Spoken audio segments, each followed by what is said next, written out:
நல்ல தகப்பனே, சர்வ வல்லமையுள்ள எங்கள் ஆண்டவரே, இந்த அருமையான நேரத்திற்காக எமக்கு ஸ்தோத்திரம்.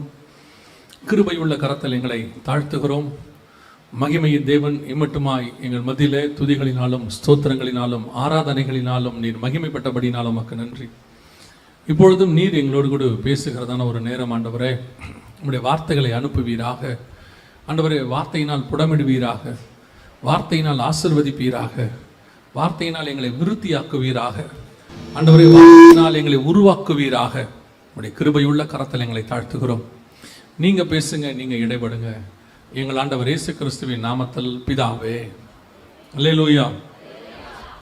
ஆதியாகமத்தின் புஸ்தகம் 15ஆம் அதிகாரம் 18 முதல் 21 வசனத்தில், அந்நாளிலே கர்த்தர் ஆபிரகாமோடு உடன்படிக்கை பண்ணி எகிப்தின் நதி துவக்கி ஐப்ராத் என்னும் பெரிய நதி முட்டும் உள்ளதும் கேனியரும் கெனீசியரும் கத்மோனியரும் ஏத்தியரும் பெரிஷியரும் ரெப்பாமியரும் எமோரியரும் கானானியரும் கிர்காசியரும் எபூசியரும் என்பவர்கள் இருக்கிறதுமான இந்த தேசத்தை உன் சந்ததிக்கு கொடுத்தேன் என்றார். இது ஒரு ஆபிரகாமுக்கு சொல்லப்பட்டதான வாக்குத்தத்தம் அல்லது ஆசீர்வாதம், எப்படி வேணா வச்சுக்கலாம். ஆண்டவர் இதை ஆபிரகாமுக்கு சொன்னார் என்று சொல்லி பார்க்கிறோம். பொதுவாக இந்த வாக்குத்தத்தம் ஆசீர்வாதம் என்பது நமக்கு ஒரு பிரியமான ஒரு காரியம் இல்லையா? எந்த ஒரு காரியத்தை விட இந்த ஒரு ஆசீர்வாதமான வார்த்தை அப்படின்னு சொன்னால் நமக்கு ரொம்ப இஷ்டம். நான் இப்படி ஆசீர்வாதமான வார்த்தையை எடுத்தபோது ஒரு பாஸ்டர் சொன்னார், இப்போ நீங்கள் ஆசீர்வாதமாக பேச போகிறீங்களா அப்படின்னார். ஆமாண்ணே, எனக்கு தெரிஞ்சு அப்படி வராது அப்படின்னார். இல்லை, வசனம் அப்படி தானே இருக்குண்ணே, நீங்கள் அப்படி பேச மாட்டீங்கன்னார். அவர் என்னமோ எனக்கு ஆசீர்வாதமே பிடிக்காத மாதிரி அவர் நினச்சிருக்கிறாரு. இல்லை, நமக்கு ஆசீர்வாதம் பிடிக்காமல் இருக்குமா? ஆனால் எது ஆசீர்வாதம் என்பது தான் கேள்வி. இப்போ ஆசீர்வாதத்தை எல்லாரும் விரும்புகிறோம், எது ஆசீர்வாதம் என்பது தான் கேள்வி. இந்த வசனம் சொல்லுகிறது, ஆபிரகாமுக்கு உனக்கும் உன் சந்ததிக்கும் இந்த தேசத்தை நான் உனக்கு கொடுத்தேன் அப்படின்னு சொல்கிறார். ஒரு தேசத்தை சுதந்திரிக்க வேண்டும் என்று சொன்னால், ஒரு வாக்குத்தத்தத்தை சுதந்திரிக்க வேண்டும் என்று சொன்னால், அதற்கு ஆண்டவர் சில வழிமுறைகளை வைத்திருக்கிறார். ஆண்டவர் வாக்கு பண்ணிடுவார், ஆண்டவர் வாக்கு பண்ணிடுறார். ஆண்டவர் பண்ணாமலாம் இல்லை, ஆண்டவர் வாக்கு பண்ணுறார். ஆனால் அந்த வாக்கை நாம் எப்படி சுதந்திரிக்கிறோம், அதற்கான சில கிரியைகளை கர்த்தர் நம்மிடத்தில் எதிர்பார்க்கிறார். சில காரியங்களை கர்த்தர் நமக்கு சொல்கிறார்.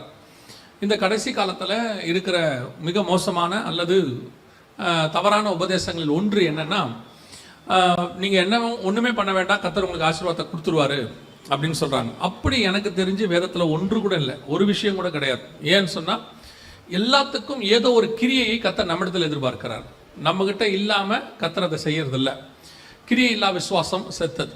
சிலர் என்ன சொல்கிறாங்கன்னா, இல்லை கிருபையை கொண்டு தான் நம்ம ரட்சிக்கப்பட்டோம், கிருபையினால் நிலைநிற்கிறோம், அப்படி இருக்கும்போது கிரியை அவசியம் இல்லை அப்படின்னு சொல்கிறாங்க. கிருபை கண்டிப்பாக, ஆனால் கிரியை நம்மிடத்தில் கர்த்தர் எதிர்பார்க்கிறார். இப்போ ரட்சிப்பு கிருபையினால் வருகிறது, ஆனால் அதற்கான கிரியையை கர்த்தர் நடப்பித்திருக்கிறார். இயேசு சிலுவையை கொண்டு போகாமல் ரட்சிப்பு நமக்கு வந்திருக்காது. இயேசு கல்வாரிக்கு போகாமல் ரட்சிப்பு வந்திருக்காது. கிருபையினால வருதுன்னா அவர் கிருபையினால அவரே பரலோகத்திலிருந்து ரட்சிப்பு வந்துச்சுன்னா இல்லை, அவரை தந்தருளி இவ்வளவாய் உலகத்தில் அன்பு தேர்ந்தார். பிதாவே ஒரு கிரியை செய்ய வேண்டியிருக்கு, அவரை தந்தருளி அவர் சிலுவை பாடுகளை சுமக்க வேண்டியிருக்கிறது. அப்படியானால் எல்லாவற்றுக்கும் ஒரு கிரியை இருக்கிறது, கர்த்தர் எதிர்பார்க்கிறார். எனக்கு தெரிஞ்ச வேதத்தில் கர்த்தர் சோம்பேறிகளை ஆசீர்வதிக்கிறதே கிடையாது. அது ஆவிக்குரிய சோம்பேறியாக இருந்தாலும் சரி, உலக பிரகாரமான சோம்பேறியாக இருந்தாலும் சரி. நான் ரட்சிக்கப்பட்டேன், நான் ஞானஸ்நானம் எடுத்துட்டேன், அதனால வீட்டில் மல்லாக்கப்படுத்து ஜோம் பண்ணிக்கிட்டே இருப்பேன், கர்த்தர் எனக்கு வானத்தை திறந்து கொட்டுவார்னா கொட்ட மாட்டார். யோசிச்சு பாருங்க, மன்னாவை கொடுக்குற ஆண்டவர் ஏன் அப்பமா கொடுக்கல? இல்லையா? மன்னா தானே போட்டாரு காலையில், அதுக்கு பதிலாக டெய்லி பிரெட்டாவே போட்டுடலாமே. பிரெட்டா, ஏன்னா இப்போ எலியாவுக்கு அப்படி தானே கொண்டாந்து கொடுத்தாரு, அப்பமும் தண்ணீர் தானே கொண்டாந்து கொடுத்தாரு, தள்ளில் சுடப்பட்ட அடை அப்படி தானே இருக்கு. டெய்லி காலையில் போனால் வெறும் பிரெட்டாவே இருந்தால் எவ்வளோ ஈஸியாக இருக்கும். ஏன் மன்னாவா கொடுக்குறாரு? அதை கொண்டாந்து இடித்து பிழிந்து நம்ம என்ன செய்ய வேண்டியிருக்குது? சாப்பிட வேண்டியிருக்கிறது. நம்ம இடத்துல ஒரு கிரியை கர்த்தர் எதிர்பார்க்கிறார். சரி, போடுற ஆண்டவர் அப்படியே பொத்துக்கிட்டு கூடாரத்துக்குள்ளேயே போட்டிருக்கலாமே, ஏன் நீ போய் காலையில் எடுங்கிறாரு? ஒரு கிரியை கர்த்தர் எதிர்பார்க்கிறார். இன்னைக்கு இந்த கிரியை அப்படிங்கிறத அவங்க அதான் வசனமும் சொல்லுது, ரட்சிப்பு வருகிறது கிருபையினாலே, ஆனால் அது பூரணப்படுவது என்பது நம்ம கையில் தான் இருக்கிறது. அப்படிதான் வசனம் சொல்லுது, உங்கள் ரட்சிப்பு பூரணப்பட பிரயாசப்படுங்கள், அனுதினமும் ரட்சிக்கப்பட பிரயாசப்படுங்கள் அப்படின்னு இருக்கு. முடிவு பரியந்தம் நிலைநிற்கிறவனே ரட்சிக்கப்படுவான். அப்ப கண்டிப்பாக நம்ம இடத்துல கர்த்தர் என்ன செய்யறாரு? ஒரு கிரியை எதிர்பார்க்கிறார். அப்ப எல்லா வாக்கு தத்தத்துக்கும் ஆண்டவர் இடத்திலிருந்து ஒரு கிரியை எதிர்பார்க்கப்படுகிறது. ஒரு வாக்கு தத்தத்தை சுதந்திரிப்பதற்கு, ஆசீர்வாதம் கொடுப்பதற்கு எல்லாத்துக்கும் இருக்கு. இப்ப கர்த்தர் உங்களுக்கும் வாக்கு பண்ணியிருப்பாரு, சொல்லியிருப்பாரு, நிறைய காரியங்கள் ஆண்டவர் வாழ்க்கையில செய்யறேன்னுலாம் சொல்லியிருப்பாரு. ஆனால் அதற்குரியதான ஒரு இடம் எனக்கு ரொம்ப ஆச்சரியப்பட்ட இடம் என்னன்னு கேட்டீங்கன்னா, ஆண்டவர் ஆபிரகாமை பார்த்து சொல்லுவாரு, நான் குறிக்கிற மலையிலே போய் ஈசாக்க பலி கொடுக்க முடியுமாறு. கர்த்தர் குறித்த இடத்திற்கு ஆபிரகாம் வந்தார் அப்படின்னு இருக்கு. சரி, அவர் தான் அப்படி செஞ்சாருன்னு பார்த்தா சீஷர்களை வர சொல்றார். 28ஆம் அதிகாரம் மத்தேயுல சீஷர்களை வர சொல்றார். எங்க வர சொல்றாருன்னு கேட்டீங்கன்னா, என் சகோதரர்களை நான் குறித்த மலைக்கு வர சொல்லு அப்படிம்பார். இந்த பர்டிகுலர் பிளேஸ், ஒரு இடத்துக்கு வர சொல்றார். ஏன் அவங்க இருக்கிற இடத்துக்கே அவங்க போய் பேசலாமே. அப்படின்னா கர்த்தர் அவங்க அங்க வரணும் என்று என்ன செய்யறாரு, எதிர்பார்க்கிறார். அதுதான் கிரியை.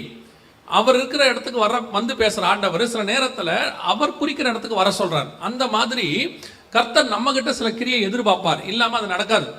ஆண்டவர் சொல்லிட்டாருங்க நடக்கும் இல்ல, ஏதோ ஒன்றை நம்ம கிட்ட எதிர்பார்ப்பார். அப்ப நான் காண்பிக்கும் தேசத்துக்கு போ, உன் பெயரை பெருமைப்படுத்துவேன். போகாம அந்த பேர் என்ன ஆகாது, பெருமைப்படாது. நீங்க தான் பெருமைப்படுத்த போறீங்களே, நான் பாபிலோன்லயே இருந்துக்கிறேன் அப்படின்னு சொன்னா ஆகாது. கர்த்தர் சொல்ற இடத்துக்கு போகணும். அப்போ அந்த கிரியை வெரி இம்பார்ட்டன்ட். இப்போ ஆண்டவர் ஆபிரகாமுக்கு ஒரு வாக்கு பண்ணுகிறார். உனக்கும் உன் சந்ததிக்கும் இந்த தேசத்தை நான் கொடுத்தேன் அப்படின்னு சொல்றார். அதுக்கு ஆண்டவர் சில காரியங்களை கொடுக்கிறார், சில காரியங்களை சொல்லுகிறார். இப்போ அந்த ஆசீர்வாதம் நமக்கு உண்டு. ஆபிரகாமுடைய ஆசீர்வாதம் நமக்கு உண்டு. வாசிங்க கலாத்தியர்கள் நிருபம் 4ஆம் அதிகாரம். கலாத்தியர்கள் நிருபம் 3ஆம் அதிகாரம் 14வது வசனத்தை வாசிங்க. 3:14 வாசிங்க. ஆபிரகாமுக்கு உண்டான ஆசீர்வாதம் கிறிஸ்து இயேசுவினால் புறஜாதிகளுக்கு வரும்படியாகவும், நல்லா கவனிங்க, புறஜாதிகளுக்கு வரும்படியாகவும் ஆவியை குறித்து சொல்லப்பட்ட வாக்குத்தத்தத்தை நாம் விசுவாசத்தினாலே பெரும்படியாகவும் இப்படி ஆயிற்று. ஆபிரகாமுக்கு உண்டான ஆசீர்வாதம் கிறிஸ்து இயேசுவினால் புறஜாதிகளுக்கு வரும்படி நமக்கு. அப்ப ஆபிரகாம் கிட்ட சொல்லப்பட்ட எல்லா ஆசீர்வாதங்களும் என்ன செய்யும், நமக்கும் வரும். அது நமக்கு தான் வரும். பல நேரத்தில் இந்த ஆசீர்வாதத்தை குறித்ததான ஒரு சந்தேகம் இருக்கு. ஒருவேளை நான் கொண்டு வந்ததுக்கு ஆண்டவர் வேற ஒரு காரியத்தை சொல்றாரு, அதோட சேர்க்கிறாரு. நான் அதையும் உங்களுக்கு சொல்றேன். உங்களுக்கு டைம் இருக்குதா உட்காந்து வசனம் கேட்குற அளவுக்கு இன்னைக்கு இருக்குதா? பரவாயில்ல, 4 பேருக்கு இருக்குது, ஒன்றும் பிரச்சனை இல்லை. மற்றவங்க நீங்கள் போகிறதா இருந்தால் போகலாம், உங்கள் டைம் முடிஞ்ச உடனே, ஒன்றும் பிரச்சனை இல்லை, போய் தான் பாருங்களேன். சரி, நீங்கள் அப்போ ஆபிரகாமுக்கு உண்டான ஆசீர்வாதம் புறஜாதிக்கு வரும்படியாக அப்படின்னு இருக்கு. இந்த ஆபிரகாமுடைய ஆசீர்வாதம் முதல்ல என்ன? இப்போ சுதந்திரிக்கிறத பற்றி நம்ம அடுத்து பேசுவோம். எப்படி சுதந்திரிக்கலாம், நான் வந்தது எப்படி சுதந்திரிக்கலான்றதை சொல்றதுக்கு தான். ஆனால் இப்போ இந்த ஆபிரகாமுடைய ஆசீர்வாதம் அப்படின்னா முதல்ல என்ன அப்படின்னு நமக்கு தெரியணும். பாருங்களேன், தெரிஞ்சுட்டு அதுக்கப்புறமா, ஏன்னா நிறைய நேரத்தில் இந்த வசனத்தை நம்ம தவறாக புரிஞ்சுக்கிட்டோமோ, அல்லது இந்த வசனம் நமக்கு தவறாக ப்ரொஜெக்ட் ஆயிடுச்சோ அப்படின்னு நான் நினைக்கிறேன். இந்த ஒரு வசனத்தை வச்சுக்கிட்டு ஆபிரகாமுடைய ஆசீர்வாதத்தை கர்த்தர் நமக்கு தருவார்னு சொல்லி பணத்தை, ஆஸ்தியை, சம்பாத்தியத்தை, இடம் கொண்டு போகாத மட்டும், பூமி தாங்காத மட்டும் இப்படிலாம் சொல்றாங்க. ஆனால் இதைத்தான் வேதம் சொல்லுதா, இதை குறித்து தான் ஆண்டவர் சொல்லி இருக்கிறாரா அப்படின்னு கேட்டீங்கன்னா, முதலாவது ஆண்டவர் ஆபிரகாமை எங்க ஆசீர்வதிக்கிறார்னு பாருங்களேன். வாசிங்க ஆதியாகமத்தின் புஸ்தகம் 12ஆம் அதிகாரம். ஆதியாகமத்தின் புஸ்தகம் 12ஆம் அதிகாரம் 2வது வசனம் வாசிங்க. நான் உன்னை பெரிய ஜாதியாக்கி உன்னை ஆசீர்வதித்து உன் பேரை பெருமைப்படுத்துவேன். இதுதான் கர்த்தர் கொடுக்கிற ஃபர்ஸ்ட் ஆசீர்வாதம். முதல் ஆசீர்வாதம் கர்த்தர் சொல்றது, நான் உன்னை ஆசீர்வதித்து உன் பேரை பெருமைப்படுத்துவேன். கவனிங்க, கொஞ்சம் ஒரு பைபிள் ஸ்டடி மாதிரி இருக்கும். கவனிங்க, இப்ப இத சொல்லும் போது அவர் பேர் என்ன? இத சொல்லும் போது அவருடைய பேர் என்ன? ஆபிராம். ஆபிரகாம் கிடையாது. ஆபிரகாம் என்று மாறுறது 17ஆம் அதிகாரத்துல தான் மாறுது. இதை சொல்லும் போது உன் பேரை பெருமைப்படுத்துவேன் ஆண்டவர் சொல்லும் போது அவர் பேர் என்னவா இருக்கு? ஆபிராம் அப்படின்னு இருக்கு. இந்த ஆபிராம் அப்படிங்கிற பேர் இன்னைக்கு உலகம் முழுக்க இருக்கா? ஆபிரகாம் இருக்கா? ஏன் அந்த ஆபிராம் என்ற பேர் இல்ல? உன் பேரை பெருமைப்படுத்துவேன் கர்த்தர் சொன்னது ஆபிராம் சொல்ற இடத்துல தான். அவர் ஆபிராமை நோக்கி, அந்த இடத்துல வசனம் இருக்குது, கர்த்தர் ஆபிராமை நோக்கி அந்த வசனம் என்ன சொல்றது? 12:2. கர்த்தர் நான் உன்னை பெரிய ஜாதியாக்கி உன்னை ஆசீர்வதித்து உன் பேரை பெருமைப்படுத்துவேன். அத சொல்லும் போது 1வது வசனம் சொல்லுது கர்த்தர் ஆபிராமை நோக்கி. அப்படின்னா ஆபிராம்ங்கிற பேரை பார்த்து தான் கர்த்தர் சொல்றாரு. இப்ப ஆபிரகாமுக்கு ஆபிராமுக்குள்ள வித்தியாசம் அப்புறம் பார்த்துக்கலாம். ஆனால் இந்த ஆபிராம்ங்கிற பேர் இன்னைக்கு உலகம் முழுக்க இல்ல. வைக்கிற அத்தனை பேர் எதுதான் வைக்கிறோம்? ஆபிரகாம் அப்படின்னு தான் வைக்கிறோம். ஆபிராம் என்பதற்கு மேலான தகப்பன், ஹை ஃபாதர் அப்படின்னு அர்த்தம். ஆபிரகாம் என்பதற்கு ஃபாதர் ஆஃப் மெனி நேஷன்ஸ், ஜாதிகளின் தகப்பன் அப்படின்னு அர்த்தம். அப்ப இந்த ஆபிராம்ங்கிற பேரை சொல்லும் பொழுது உன் பேரை பெருமைப்படுத்துவேங்கிற பேரு இன்னைக்கு எங்கேயுமே யாருக்கும் வைக்கப்படுகிறது இல்லை. பெரும்பாலும் எல்லாம் ஆபிரகாம் தான் வைக்கிறோம். 99.99 யாராவது ஆபிராம்னு வைக்கிறவங்க இருக்கிறாங்க. நான் சொல்றது 99.99 ஆபிரகாம் தான் வைக்கிறோம். அப்ப இந்த தீர்க்க தரிசனம், இந்த ஆசீர்வாதம் எங்கே நிறைவேறுச்சு அப்படின்னு பாத்தீங்கன்னா, இது வசனம் சொல்லுது, ஆபிரகாமுக்கு உண்டான ஆசீர்வாதம் புறஜாதியாருக்கு வரும்படியாக கிறிஸ்து இயேசுவினால் அப்படின்றது. அப்ப இந்த ஆசீர்வாதம் எங்க வந்துச்சு அப்படின்னு பாத்தீங்கன்னு சொன்னா, இப்போ ஆண்டவர் சொல்றாரு, இப்போ ஆபிரகாம் பேரே இருக்கட்டும், ஆபிரகாம் கூட இருக்கட்டும், அந்த பேர் நீங்க ஒரு வேலை இல்லைங்க அவர் ஆபிரகாம் தான் சொல்லியிருப்பாரு, அப்படி கூட இருக்கட்டும். இந்த ஆபிரகாம்ங்கிற பேரு இன்னை வரைக்கும் இருந்தாலும் இந்த பூமி அழியும் போது ஆபிரகாம் பேரு என்னவாயிடும்? அழிஞ்சு போயிடும். பழைய வானமும் பழைய பூமியும் ஒழிஞ்சு போகும்போது இதுவும் ஒழிஞ்சிடும். ஆனா ஒழியாத அந்த ஒரு நாமம் இருக்கு. என்னன்னு கேட்டீங்கன்னா, ஆண்டவர் சபையை பார்த்து சொல்றாரு, ஜெயம் கொள்ளுகிறவன் எவனோ அவனை, அவனுடைய பெயரை என் பிதாவுக்கு முன்பாக அறிக்கையிடுவேன். உன் பேரை பெருமைப்படுத்துவேன்ங்கிறது எங்க இருக்குது? மனுஷனுக்கு முன்பாக படுத்துறது இல்ல. இப்படி எடுத்துக்கோங்க, ஆபிரகாம் பேரு ஆபிரகாமுக்கு அப்புறம் பைபிள்ல யாருக்கு இருக்கு? ஆபிரகாம்ங்கிற பேரு ஆபிரகாமுக்கு அப்புறம் பைபிள்ல யாருக்கு இருக்கு?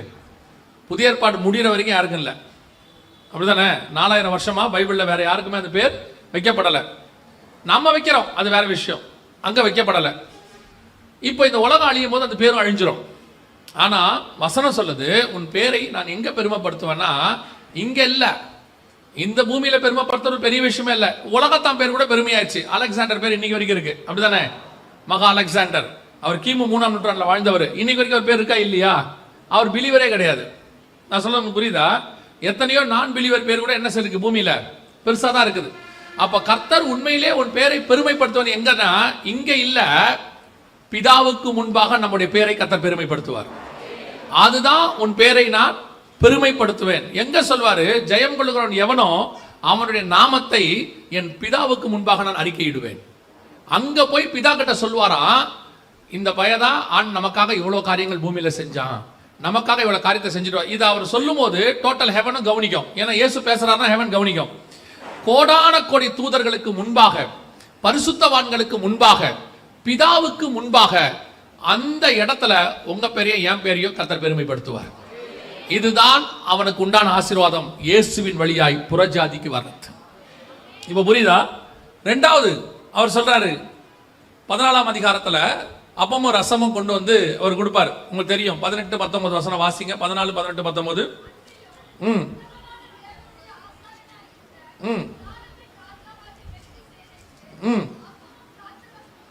அப்பமும் திராட்சரசமும் கொண்டு வந்து அவனை ஆசீர்வதித்து வானத்தையும் பூமியும் உடையவராகிய உன்னதமான தேவனுடைய ஆசீர்வாதம் ஆபிரகாமுக்கு உண்டாவதாக.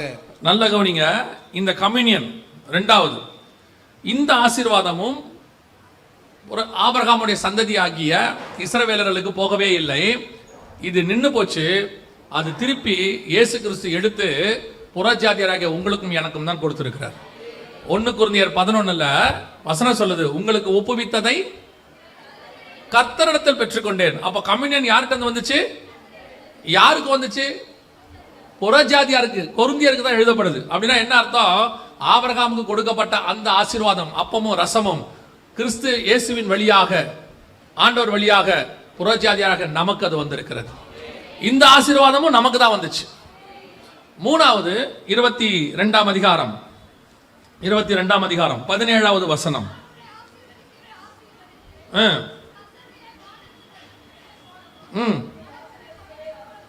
நல்லா கவனிங்க, இந்த வசனம் சொல்லுது, உன் சந்ததி வானத்து நட்சத்திரத்தை போல. இதே காரியத்தை சொல்லும் போது 15:5 என்ன சொல்றாரு பாருங்க. 15:5 அவர் அவனை வெளியே அழைத்து, நீ வானத்தை அண்ணார்ந்து பார், நட்சத்திரங்களை எண்ண உன்னாலே கூடுமானால் அவைகளை எண்ணு என்று சொல்லி, பின்பு அவனை நோக்கி, உன் சந்ததி இவ்வண்ணமாய் இருக்கும் என்றார். நல்லா கவனிங்க, இது மூணாவது ஆசீர்வாதம். இது என்ன ஆசீர்வாதம்? உன் சந்ததி எண்ணி முடியாததாக இருக்கும் அப்படின்னு இருக்கு.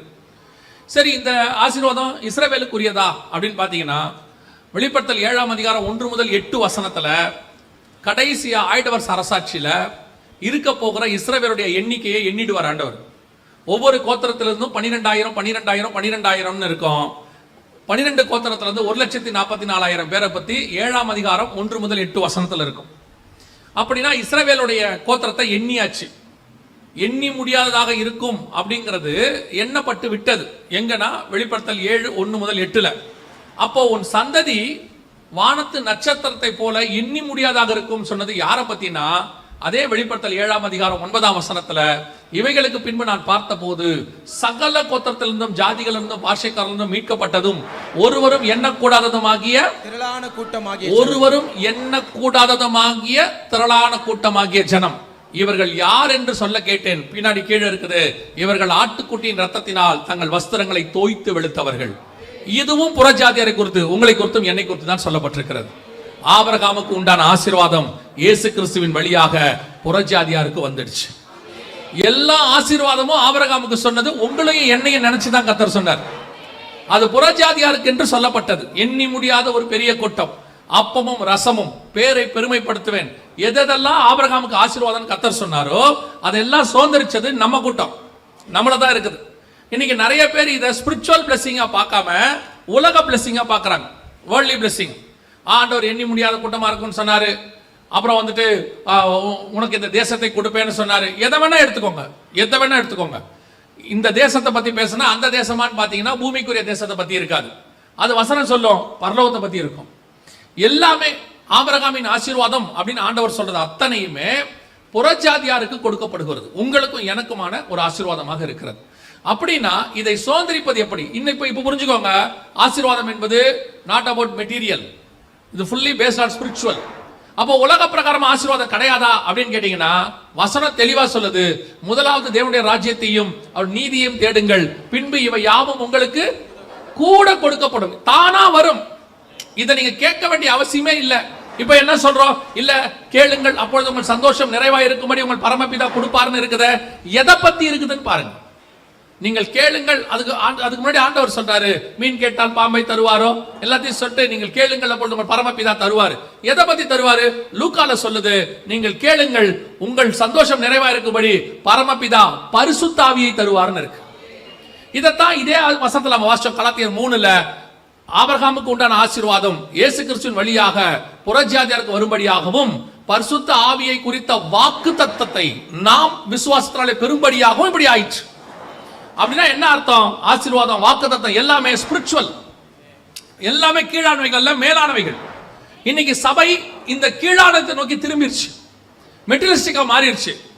இதையே போதனையா மாறி, இதையே ஆசீர்வாதமா மாத்தி, இதுதான் ஸ்பிரிச்சுவாலிட்டி அப்படின்னு ஒரு ராங்கா காட்டி விட்டாங்க.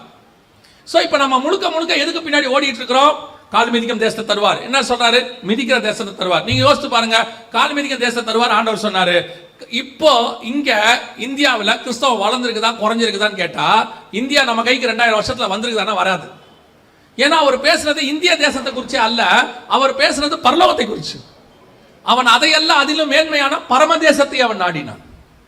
எந்த ஒரு விஷயத்தை வேணா எடுத்துக்கோங்க, அது முழுக்க ஸ்பிரிச்சுவல். அப்படித்தான் பார்க்கணும். அப்படி இருந்தால்தான் அது உங்களுக்கு ஒரு ஆவிக்குரிய ஆசீர்வாதத்தை கொண்டு வரும். இல்லைன்னா உங்களுக்கு என்ன ஆகும்னு கேட்டீங்கன்னா, உங்களை அப்படியே மாயையான உலக பக்கம் திருப்பிடுவாங்க. நான் சொல்றேன், இந்த இயேசுவை நான் ஏற்றுக்கொண்டு, புறஜாதி மார்க்கத்திலிருந்து இயேசுவை நான் ஏற்றுக்கொண்டு கிட்டத்தட்ட ஒரு 33 வருஷம் ஆகுது. இந்த 33 வருஷத்துல நான் இயேசு கிட்ட தெரிஞ்சுக்கிட்டது ஒண்ணுன்னா, இந்த உலக ஆசீர்வாதங்கிறது இயேசுடைய பார்வைக்கு அப்படிங்கிற மாதிரி ஒரு சின்ன விஷயம். 5000 பேருக்கு சாப்பாடு 5 நிமிஷத்துல ரெடி பண்ணி கையில கொடுத்துருவாரு. மிச்சம் 12 நிறைய கூட நிறைய எடுக்க மாதிரி கத்தர் கொடுப்பார். அதெல்லாம் ஆண்டவருக்கு ஒரு பெரிய விஷயமே கிடையாது.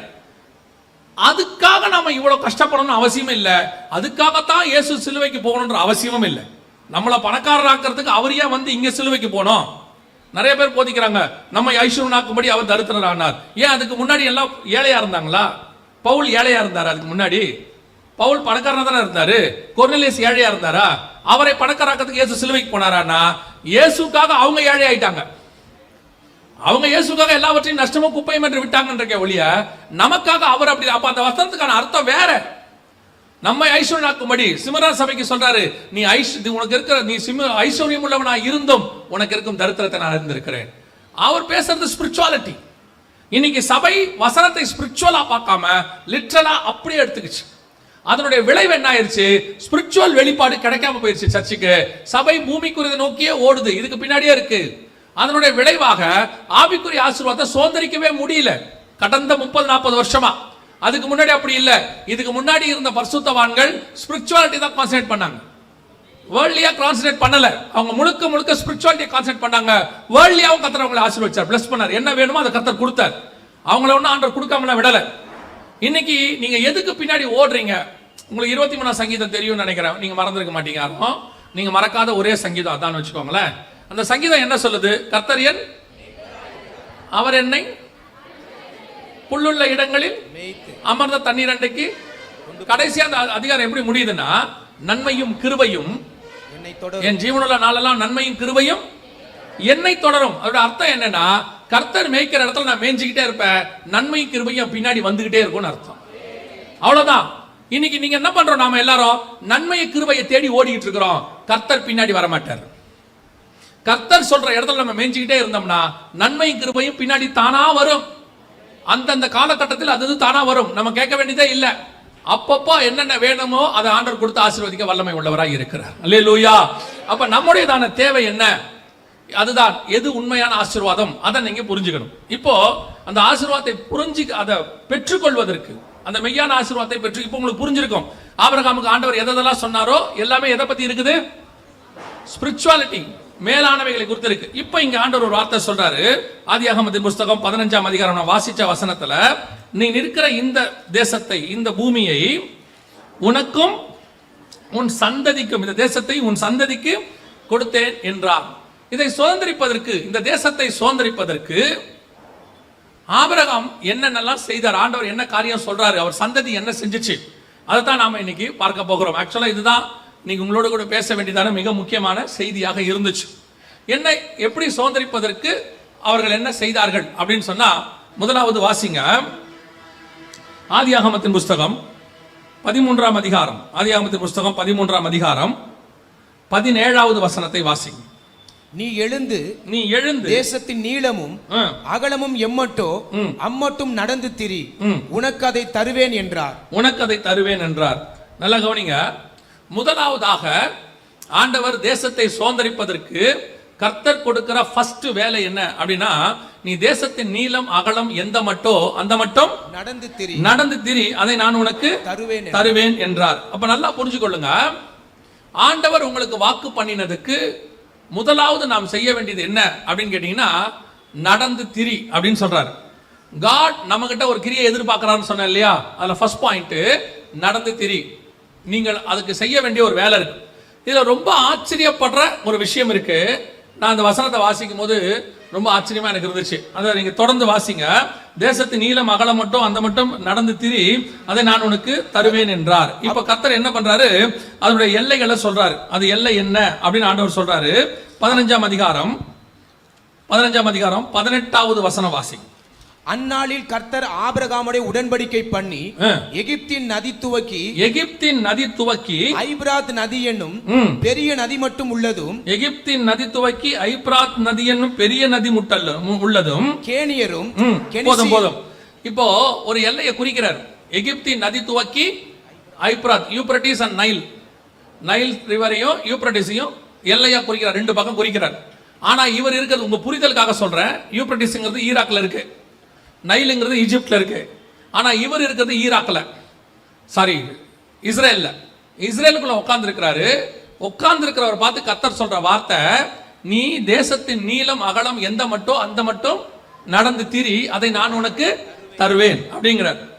இப்போ ஆபிரகாம் எழுந்திருச்சு போய் ஒரு கூடாரத்தை போட்டாரு அப்படின்னு சொல்லி பின்னாடி பார்க்கிறோம். 18ஆம் வசனம்.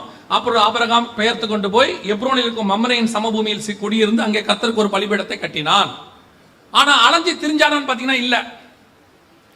அலைஞ்சி திரிஞ்சானான்னு பார்த்தா இல்ல. ஆனா வசனம் சொல்லுது, ஐபிராத் நதி துவக்கி எகிப்து நதி துவக்கி இந்த எகிப்து நதி வரைக்கும்.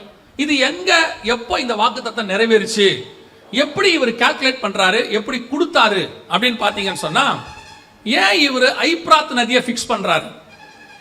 ஐபிராத் நதி மட்டும் அப்படின்ற யூப்ரட்டிஸ் ஏன் அதை பிக்ஸ் பண்றாரு அப்படின்னு கேட்டீங்கன்னா, வாசிங்க அப்போஸ்தலர் நடபடிகள் 7ஆம் அதிகாரம் 2ஆம் வசனம் வாசிங்க. அப்போஸ்தலர் 7:2 வாசிங்க. ஆக்ட்ஸ் 7:2. அதற்கு அவன், சகோதரரே பிதாக்களே கேளுங்கள், நம்முடைய பிதாவாகிய ஆபிரகாம் காரானூரிலே குடியிருக்கிறதற்கு முன்னமே, காரானூரில் குடியிருக்கும் முன்னமே மெசொப்பொத்தாமியா நாட்டிலே இருக்கும்போது, மெசொப்பொத்தாமியா நாட்டில் இருக்கும்போது, மெசொப்பொத்தாமியா எங்க இருக்கு தெரியுமா? Mesopotamia Iraq. மெசபொத்தாமியா தான் ஈராக். அப்படின்னா என்ன அர்த்தம்னா 2 நதிகளுக்கு உட்பட்ட இடம் அப்படிங்கிறதுக்கு பேர் தான் மெசபொத்தாமியாம்பாங்க. 3 பக்கம் தண்ணி இருந்தா அதுக்கு பேர் தீபகற்பம்பாங்க, சுத்தி தண்ணி இருந்தா அதுக்கு பேர் தீவும்பாங்க, 2 பக்கம் தண்ணி இருந்து நடுவுல லேண்ட் இருந்தா அதுக்கு மெசபொத்தாமியாம்பாங்க. இது வந்து பாபிலோனிய வார்த்தை. இவர் சொல்றாரு அப்போஸ்தலர் நடவடிக்கைகள் 7:2 காரானூரில் குடியிருக்கும் முன்னமே. அப்படின்னா என்ன அர்த்தம்? ஆதியாகமம் 12:1-2 கர்த்தர் சொன்னார்ல, நான் காண்பிக்கும் தேசத்துக்கு போன்னு சொல்லும் போது ஆபிரகாம் காரான்ல தான் இருக்கிறார். அதுக்கு முந்தின வசனத்துல அவர் ஆரான் மட்டும் வந்து அங்கே தங்கி இருந்தார்னு இருக்கு. அவர் ஆரான்ல இருக்கிறார். ஆரான்ல இருக்கும் போது தான் ஆதியாகமத்துல கர்த்தர் பேசுறாரு, நீ எழுந்து எங்க போ, நான் காண்பிக்கும் தேசத்துக்கு போன்னு. ஆனா இங்க ஸ்தேவான் சொல்றாரு, அவர் அந்த காரானுக்கு வரத்துக்கு முன்னாடி, அந்த இடத்துக்குலாம் வரத்துக்கு முன்னாடி மெசபொத்தாமியா தேசத்தில் இருக்கும் பொழுதே, அது எங்க இருக்குது? ஆதியாகமம் 11:31 தேராக தன் குமாரனாகிய ஆபிரகாமையும் லோத்துவையும் தன் மருமகளாகிய சாராளையும் கூட்டிக் கொண்டு ஊர் என்கிற கல்தேயருடைய பட்டணம் இருக்குல்ல, அதான் மெசபொத்தாமியா, அதான் பாபிலோன், அதான் ஈராக்கு, அதான் சினையார் தேசம், எல்லாம் தான் ஒரே பேர் தான் அது. அங்கிருந்து புறப்படுறத தான் கர்த்தர் சொல்றார் மெசபொத்தாமியா தேசத்தில் இருக்கும் பொழுதே. இப்போ ஆபிரகாம் கானானுக்கு வந்துட்டாரு. வரும்போது கர்த்தர் சொல்றாரு, தேசத்து நீளம் அகலம் எந்த மட்டும் எழுந்து திரிதி நட, அதை நான் உனக்கு தருவேன். ஆபிரகாம் போய் மம்ரேல போய் ஒரு பலிபீடத்தை கட்டிட்டார். இப்போ கர்த்தர் ஆபிரகாமுக்கு குறிச்ச எல்லையை நல்லா முடிவு பண்ணிக்கோங்க. வாக்கு பண்ணினது கானானுக்குள்ள, கானானுக்கு வந்த பிறகுதான் வாக்கு தத்தத்தை பண்றாரு. ஆனா கணக்கு எங்க வச்சுக்கிட்டாருன்னு கேட்டீங்கன்னா, அவன் எப்போ அவருடைய வார்த்தையை கேட்டு முதல்ல ஃபர்ஸ்ட் ஸ்டெப் எடுத்து வச்சானோ அங்கிருந்தே கர்த்தர் கணக்கு வச்சுக்கிட்டாரு. அதுல இருந்து உன் எல்லையை நான் குறிக்கிறேன் என்று கர்த்தர் சொல்லுகிறார். பல நேரத்துல நீங்க நான் நினைக்கிறது என்ன, நான் ஊழியத்துக்கு வந்துட்டேன், ஊழியத்துக்கு வந்த பிறகு கர்த்தர் எனக்கு வாக்கு பண்றாரு, அல்லது ஒரு சிச்சுவேஷன் வருது கர்த்தர் எனக்கு ஒரு வாக்கு பண்றாரு, அந்த இடத்துல கர்த்தர் சொல்ல உண்மை, அந்தந்த சிச்சுவேஷனுக்கு ஒரு வாக்கு தத்தம் கர்த்தர் கொடுக்கிறார். ஏன்னா அந்த வாக்கு தத்தம் தான் உங்களை என்னையும் வாழ வைக்குது. அந்த நேரத்துக்கு அதுதான் ஜீவன். பெரிய பிரச்சனை ஒண்ணு வருது, அந்த நேரத்தில் கர்த்தர் சொல்லுவார், ஒரு வார்த்தையை சொல்லுவார், அது உங்களை ஓட வைக்கும். தொடர்ந்து வாழ்றதுக்கு அந்த வாக்கு தத்தம் நமக்கு ஆக்சிஜன் மாதிரி இருக்கு, மாற்றுக்கிறதே இல்லை. ஆனா உங்களுக்கு எனக்கு கர்த்தர் பிக்ஸ் பண்ற எல்லை எது தெரியுமா?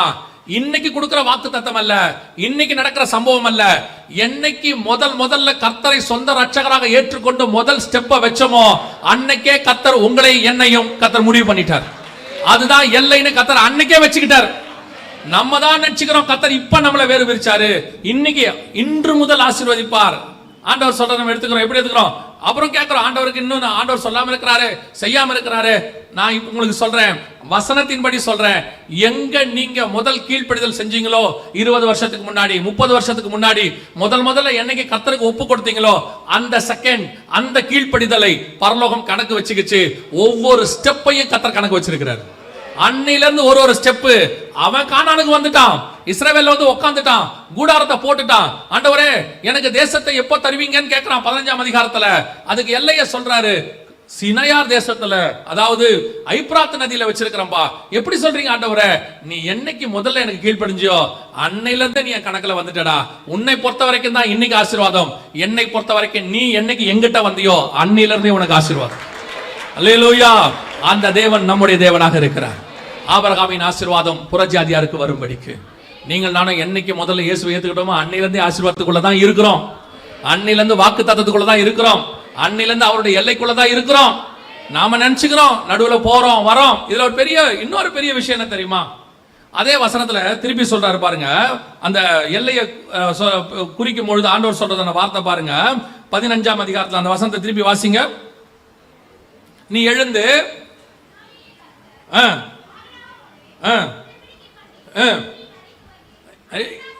எந்த நதி துவக்கி? எகிப்தின் நதி துவக்கி. அப்படின்னா என்ன அர்த்தம்? ஆபிரகாம் எப்ப எகிப்து போனாரு? 13ஆம் அதிகாரத்துல பஞ்சம் வந்த உடனே ஆபிரகாம் எங்க போயிட்டாரு? எகிப்துக்கு போயிட்டாரு. எகிப்துக்கு போய் அங்க போய் பார்வோன்ட்ட பிரச்சனை வந்து ஆகார கூட்டிக்கிட்டு திருப்பி வந்துட்டார், கானானுக்கு வந்துட்டார். ஆனா இவர் என்ன சொல்றாரு? ஆபிரகாம் நீ என் சொல்லுக்கு கீழ்ப்படிந்து நீ எங்க போன? நீ அங்கிருந்து புறப்பட்டிய ஐப்ராத்துல இருந்து, அங்கிருந்தே கணக்கு வச்சுக்கிட்டேன்.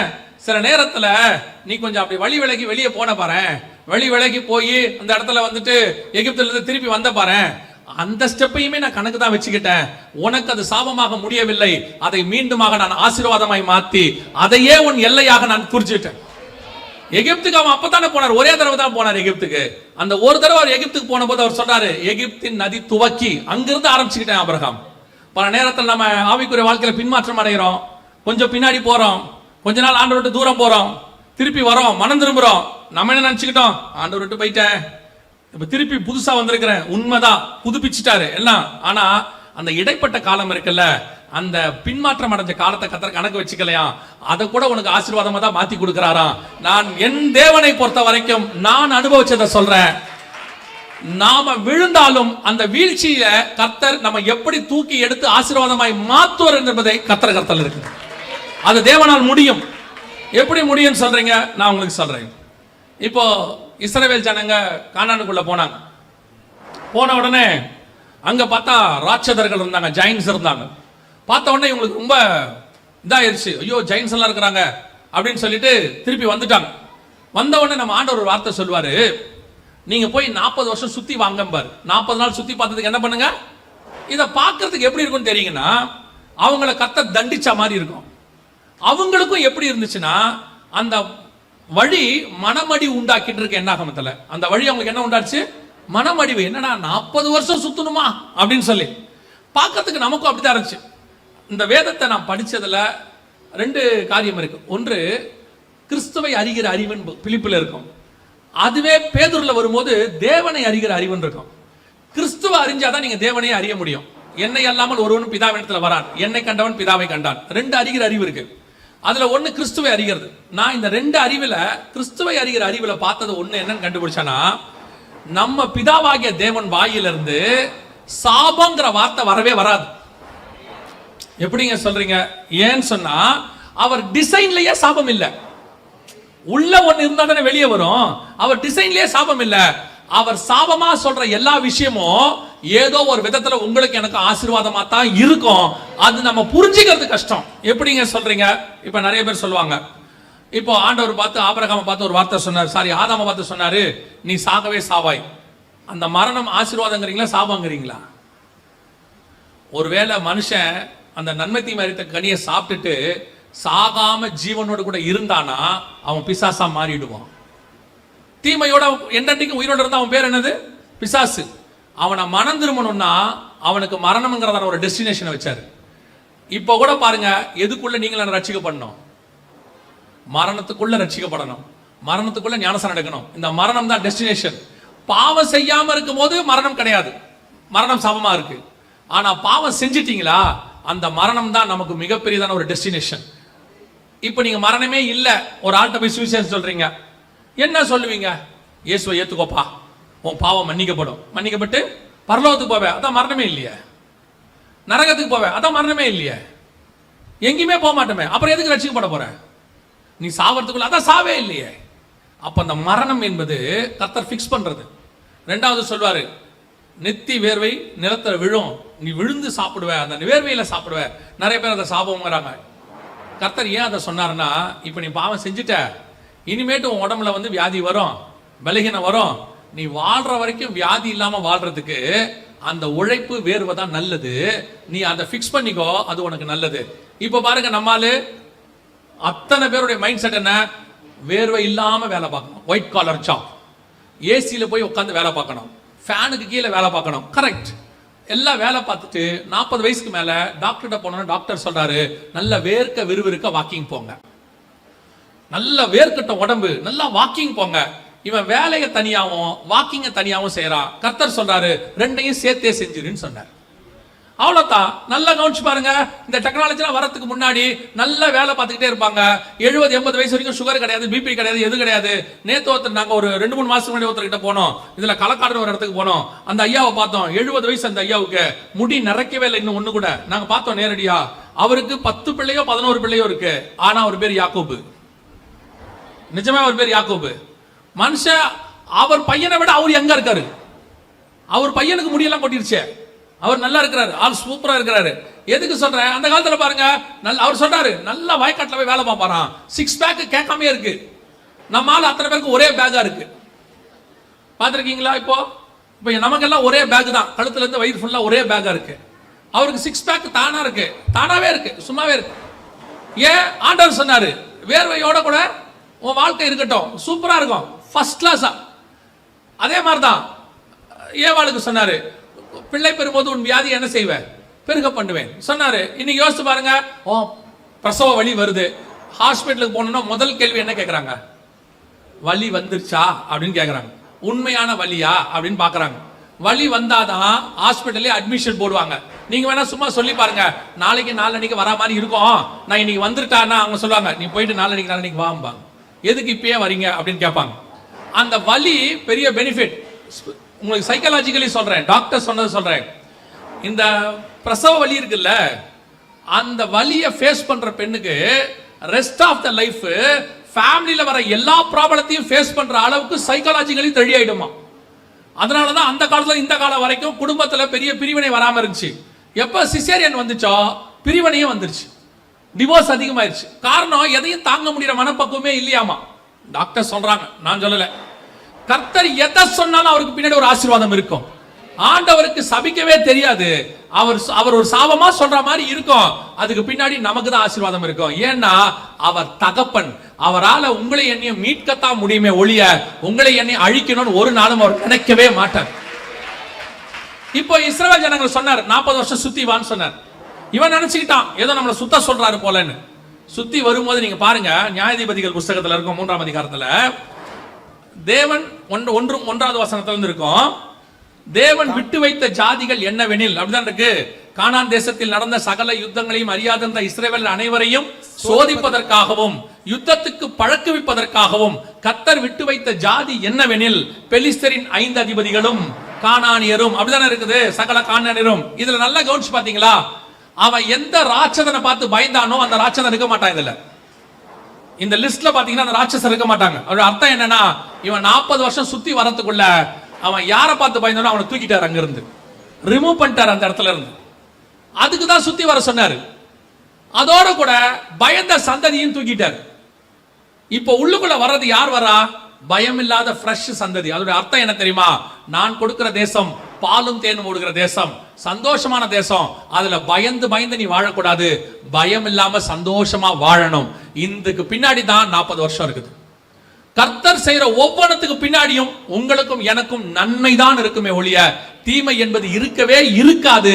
ஏனால் தேவனால் தீமை செய்ய முடியாது. அவர் தீமையை பார்க்க மாட்டாத சுத்த கண்ணன்.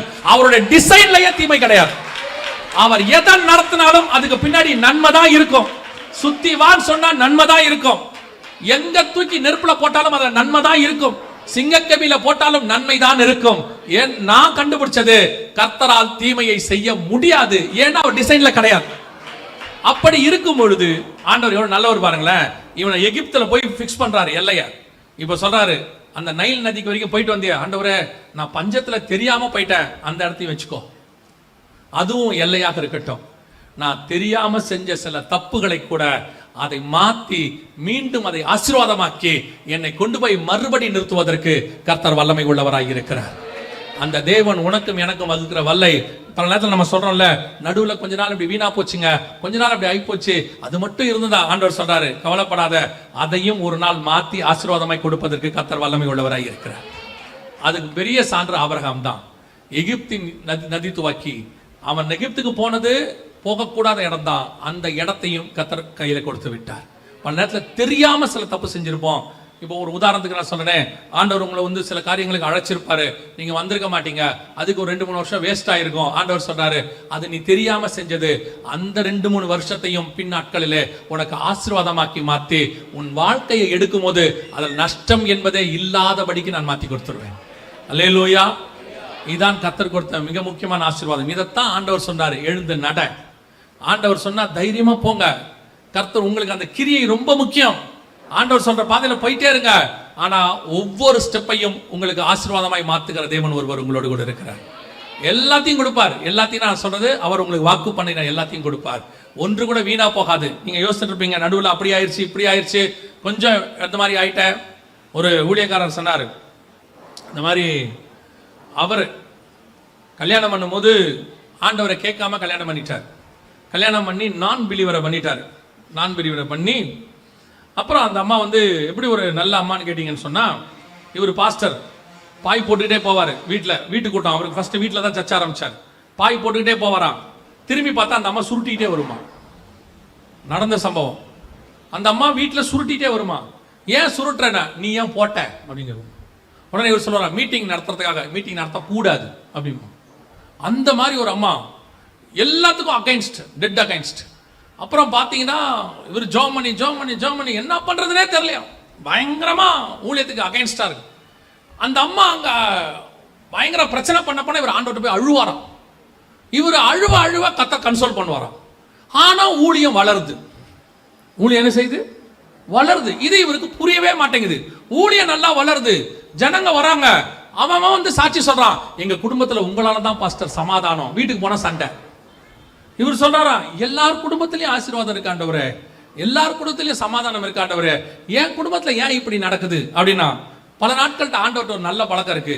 நீங்க போய் கேட்ட உடனே வானத்திலிருந்து ஒரு சத்தம் உண்டாக்கி நீ என்னுடைய நேசகுமாரன்லாம் சொல்ல மாட்டார், அப்படியே விட்டுருவார். இந்த வசனம் சொல்லும், நோவாவையும் பேழையும் கர்த்தர் நினைத்தருளினார் அப்படின்னு இருக்கும். அதுக்கு அர்த்தம் என்ன தெரியுமா? அதுக்கு முன்னாடி என்ன பண்ணிட்டாரு? மறந்துட்டாருன்னு அர்த்தம். நோவாவையும் பேழையும் கர்த்தர், அதுக்கு முன்னாடி கர்த்தர் அது என்ன பண்ணிட்டாரு? மறந்துட்டாரு. எவ்வளவு நாள் தெரியுமா? 1 வருஷம்.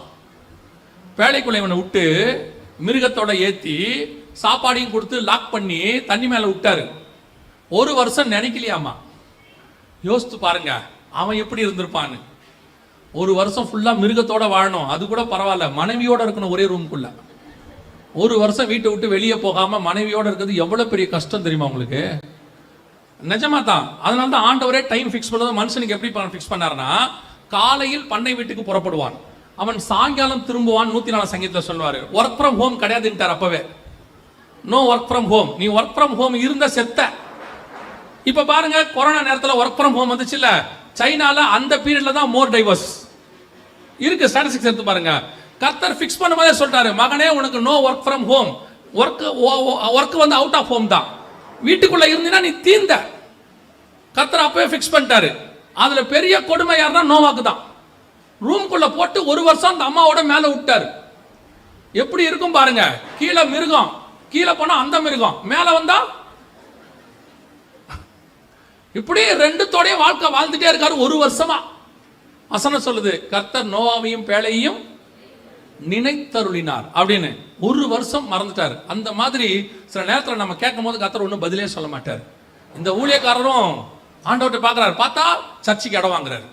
நான் பாஸ்டர் ஜஸ்டின்னு சொல்லலை, பொதுவாக சொல்கிறேன், நடந்த சம்பவம். அவர் வந்து இடம் வாங்குறாரு, இடம் வாங்கி சர்ச்சு கட்டுறாரு. ஆனால் இங்கே பிரச்சனை தலை விரிச்சு ஆடுது. அந்த அம்மா இவர் ஏதாவது ஒன்று இடம் வாங்கும் போது, இன்னையோட உனக்கு எனக்கு டைவோர்ஸ் இருக்குமா இவரு ஆண்டவரே அப்படின்னு பாராம். ஆனால் போகவும் போகாது. அது ஒரு பெரிய கிருபை தான் வச்சுக்கோங்களேன். அது ஒரு பெரிய கிருபை. அந்த போன சர்வீஸில் இப்போ சொல்லிட்டு வந்தேன், இந்த சிங்க கெபியில் தானியல் இருந்த மாதிரி தான் இல்லையா? ஆண்டவர் என்ன பண்ணிட்டாராம், தானியலுக்கு சிங்க கெபியில போட்டு சிங்கத்தின் வாயை என்ன பண்ணிட்டாராம், கட்டிட்டாராம். நான் போன சர்வீஸில் சொல்லிட்டு இருந்தேன். கூட வந்தவங்க, என் கூட வந்தவங்க யாரும் கோச்சிக்காதீங்க, அண்ணன் ஒரே இடத்துல எல்லா மெசேஜும் கொடுக்குறாருன்னு நினச்சிக்காதீங்க. இல்லை, எங்களுக்கு யூஸ் ஆகுது, அதனால தான் சொல்கிறேன். சிங்க கெபியில தானியலை போட்டு சிங்கத்தின் வாயை கட்டிட்டாராம். இந்த கற்ற தூதன் தானியலை தூக்கி வெளியே விட்டு போயிருக்கலாமா இல்லையா? இல்லையா? சிங்கத்தின் வாயை கட்டுற அளவுக்கு இருக்கிறவன் தானியல் தூக்கி என்ன பண்ணிடலாம், வெளியே தூக்கி விட்டுட்டு காலைல ராஜா வருவார் தானியல், அது வரைக்கும் உட்காந்துட்டு சொல்லலாம். அதுவும் பெரிய மிராக்கிள் தானே. ஆனா சிங்கத்தின் வாயையும் கட்டிட்டான், தானியலையும் உள்ளேயும் விட்டுட்டான், தூதன் போயிட்டான். இப்போ சிங்கம் எப்படி இருக்கும் பாருங்க. அது நல்ல சிங்கம் இல்ல. நல்ல சிங்கம் எங்க இருக்குதுன்னா, எருசலேம்ல இருந்துச்சு ஒரு சிங்கம். கழுதையும் அடிச்சுட்டு தீர்க்கதரிசியும் அடிச்சுட்டு அது சாப்பிடாம பக்கத்துலயே நின்றுகிட்டு இருந்துச்சான். அது நல்ல சிங்கம். ஆனா இந்த சிங்கம் அப்படி இல்லை, சாப்பிட்ரும் போல. அதனாலதான் தூதன் என்ன பண்ணிட்டான், வாயும் கட்டிட்டான், பக்கத்துலயும் உட்கார வச்சுட்டான். இப்போ அந்த சிங்கம் அப்படி பார்த்துக்கிட்டே இருக்கும். எப்படி பார்க்கும் தெரியுமா? டபுள் மடங்கு கோவத்தில் பார்க்கும். ஏன்னா நல்ல சாப்பாடு முன்னாடி இருக்கு, சாப்பிடவும் முடியல, வாயும் கட்டியாச்சு. இப்படி எப்படி இருக்கும் பாருங்க. சில நேரத்தில் நல்ல ஸ்வீட்டை கொண்டு வச்சுட்டு சுகர் இருக்கிறவங்க முன்னாடி வச்சிருவாங்க, கூட மனைவியும் உட்கார வச்சிருவாங்க. எடுக்க போனா அந்த அம்மா வேணாம்பா, கையை வைக்காதீங்க. அந்த மாதிரி சிங்கத்துக்கு முன்னாடி உட்கார்ந்துருக்காப்ல யாரு, தானியல் உட்கார்ந்துருக்காப்ல. இப்ப தானியேல் சிங்கத்தை நேருக்கு நேர் பார்க்கவும் மாட்டாரு, ஏன்னா சிங்கம் முறைக்கும். தப்பிச்சுட்டு நினைக்கிறியான்னு நான் யோசித்தேன், ஏன் இந்த தானியேல் தூக்கி வெளியே விடக்கூடாது? இப்ப தானியேல் யோசிப்பாப்ல, ஆண்டவரே இந்த சிங்கத்திட்டு எப்ப என்ன காப்பாத்துவீங்க? ஒரு நாள் ராஜா வந்து மேல இருந்து டோர் திறப்பாரு, அது வரைக்கும் நீ இங்க தான் இருக்கணும். அந்த மாதிரி தான் அநேகரை கர்த்தர் சிங்கத்தோடு கூட வைத்திருக்கிறார். அந்த சிங்கம் வாய் கட்டப்பட்டு உங்களோடு கூட தான் இருக்கும், அது முடிவு பரியந்தம் உங்க கூட தான் இருக்கும். எப்போ வரைக்கும் இருக்கும் என்றால், ராஜா மேல இருந்து வந்து டோரை திறக்கிற வரைக்கும் உங்க கூடயே தான் இருக்கும். இந்த கைத்தட்டினாலாம் யாரு?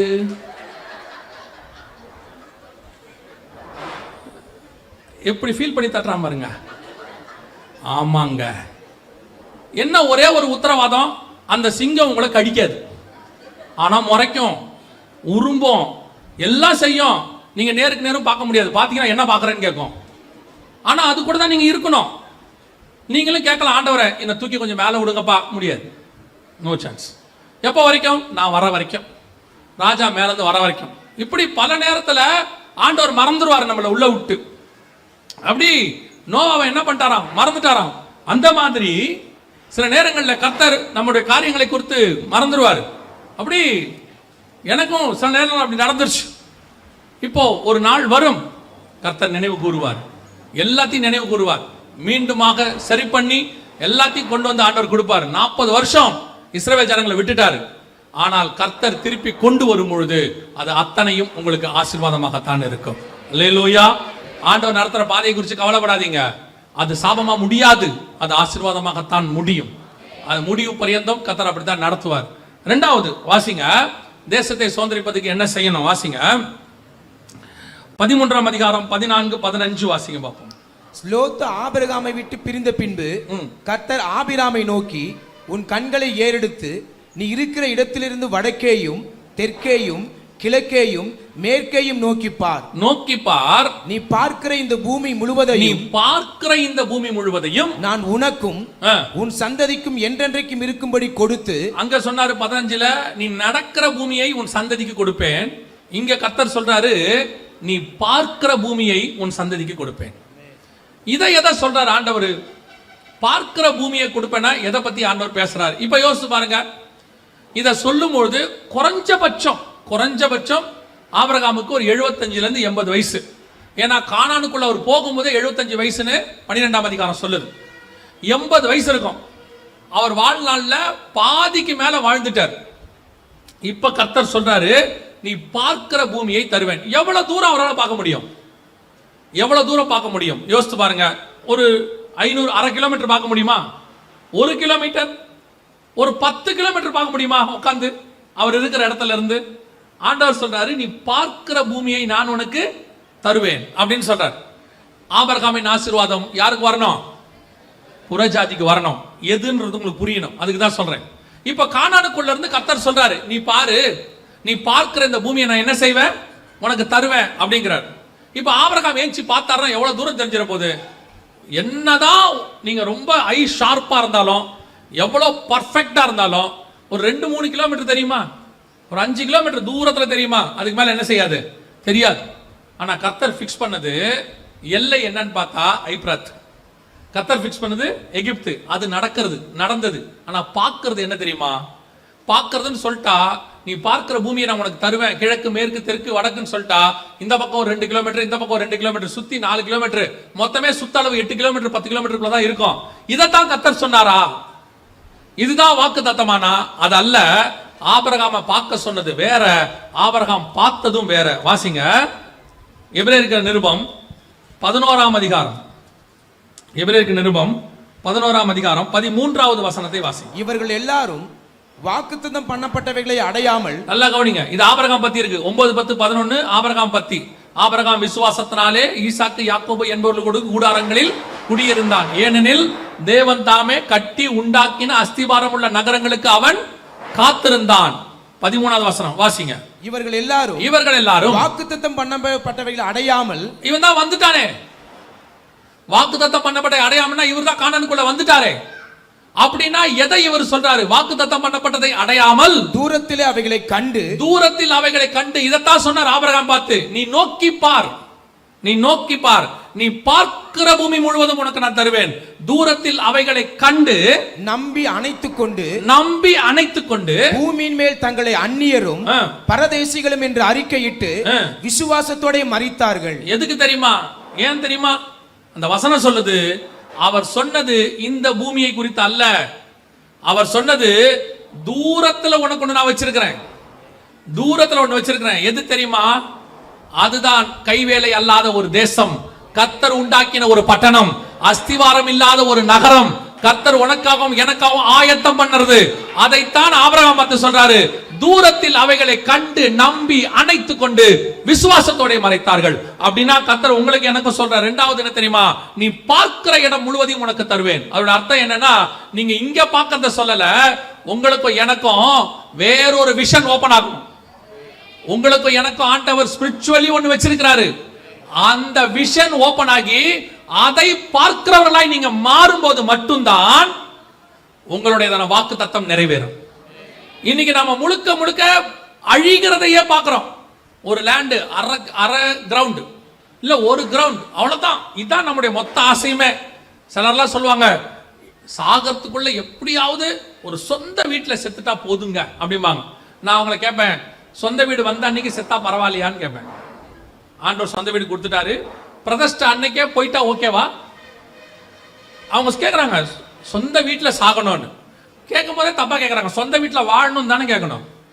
சொந்த வீட்டில் சாகணும், சாவுங்க, யார் வேணான்னா. இதல்ல ஒரு அரை கிலோ, ஒரு அரை கிரவுண்டு, ஒரு கிரவுண்டு, 1 ஏக்கர் 2 ஏக்கர் 3 ஏக்கர், இதல்ல. உங்களுக்கும் எனக்கு இன்னொரு விஷன் வரணும். எந்த விஷயம் தெரியுமா? அத்தனை பேருக்கும் பைபிள்ல கவனிச்சு பாருங்க, 2 விஷன் இருக்கும், 2 தரிசனம். ஒன்று தற்காலத்தில் இருக்கக்கூடிய இந்த தரிசனம், இப்ப நீங்க செய்ய வேண்டியது. 2 இனி வருகிறதா இருக்கிறது. அந்த விஷன் தான் உங்களை ஓட வைக்கும், அந்த விஷன் தான் உங்களை நிக்க வைக்கும். இல்லனா இந்த விஷனோட ஓடுனீங்கன்னா ஒரு நாள் சோர்ந்து போவீர்கள், அல்லது ஒரு நாள் முடிந்து போவீர்கள். ஒரு உதாரணத்துக்கு சொல்றேன். இப்போ உங்களுடைய விஷன் இதுவா இருக்குன்னு வச்சுக்கோங்களேன். கானான் தான் விஷன்.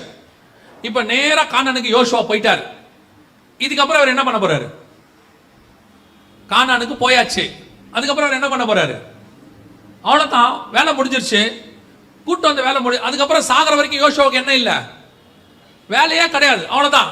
அப்படின்னா முடிகிற விஷன் இருக்குமானால் நீங்கள் ஒரு இடத்தில் சோர்ந்து போவீர்கள், இல்லை முடிந்து போவீர்கள். முடியாத விஷன் ஒன்று இருக்கும், அதுதான் உங்களை சாகர வரைக்கும் வாழ வைக்கும். நான் உங்களுக்கு இன்னும் கொஞ்சம் எக்ஸ்பிளைன் பண்றேன் பாருங்க, ஈஸியா புரியும். இப்ப இந்த வசனம் இருக்குல்ல, எபிரேயர் 11ல வாசிச்சீங்களா ஆபிரகாமை பத்தி? அதை அல்ல, அதிலும் மேன்மையான பரம தேசத்தையே நாடினான். அப்படின்னா என்ன அர்த்தம்? இப்ப கானானுக்கு வந்துட்டாரு. ஃபர்ஸ்ட் விஷன் என்ன? நான் காண்பிக்கிற தேசத்துக்கு போ, அதை நான் உனக்கு தருவேன். வந்தாச்சு, கூடாரம் போட்டாச்சு. இப்போ ஆபிரகாமை பொறுத்த வரைக்கும் பிள்ளை இல்ல ஆண்டவரே, பிள்ளை வந்துடுச்சு, ஈசாக்கு வந்தாச்சு. சந்ததி இல்ல ஆண்டவரே, யாக்கோபும் வந்தாச்சு. ஏன்னா ஆபிரகாம் சாகும்போது யாக்கோபுக்கு 15 வயசு, யாக்கோபும் வந்தாச்சு. இனி என்ன பண்ணணும்? ஆபிரகாமுக்கு இனி பண்ணணும் ஒண்ணுமே தெரியாது. அவ்வளவுதான் ஆண்டவரே, நீங்க சொன்னதெல்லாம் முடிஞ்சிருச்சு, நான் என்ன பண்றது? அப்ப சாகர வரைக்கும் நான் சும்மா தான் இருக்கணுமா? ஆபிரகாமுக்கு அந்த கவலையே வரல. ஏன் தெரியுமா?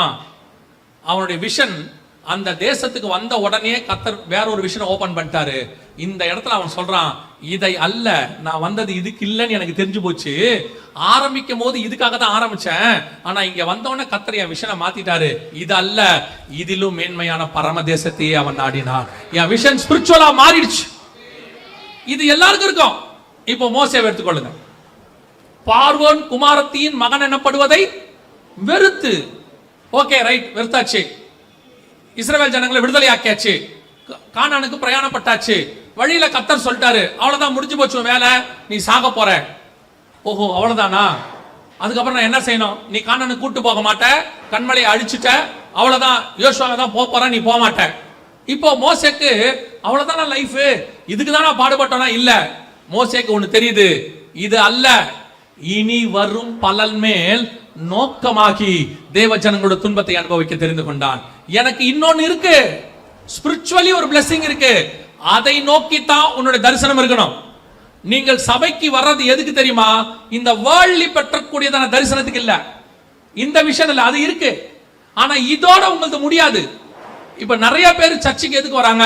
ஆண்டவர் எங்களை ஆசீர்வதிக்கணும், ஒரு வீடு வரணும், ஒரு கார் வரணும், பொண்ணுக்கு கல்யாணம் ஆகணும், பையனுக்கு வேலை கிடைக்கணும். கிடைச்சிருச்சு, என்ன பண்ண போறீங்க? ஆண்டவர் கொடுத்துட்டாரு, என்ன பண்ணுவீங்க? அடுத்து என் பொண்ணுக்கு ஒரு நல்ல குழந்தை பிறக்கணும், அடுத்து என் பையனுக்கு ஒரு கல்யாணம் ஆகணும், அவனுக்கு ஒரு குழந்தை பிறக்கணும், அடுத்து என்ன பண்ண போறீங்க? என் பேர பிள்ளை நல்லா வளரணும். இப்படியே தான் போயிட்டு இருக்கோம். விஷன் இல்ல, தரிசனம் இல்ல. இப்போ இதை தாண்டி ஒரு தரிசனம் இருக்கும். என்ன தெரியுமா? எனக்கு ஒன்று நியமிக்கப்பட்டிருக்கிறது, அதை நான் வாஞ்சையாய் தொடர்கிறேன்.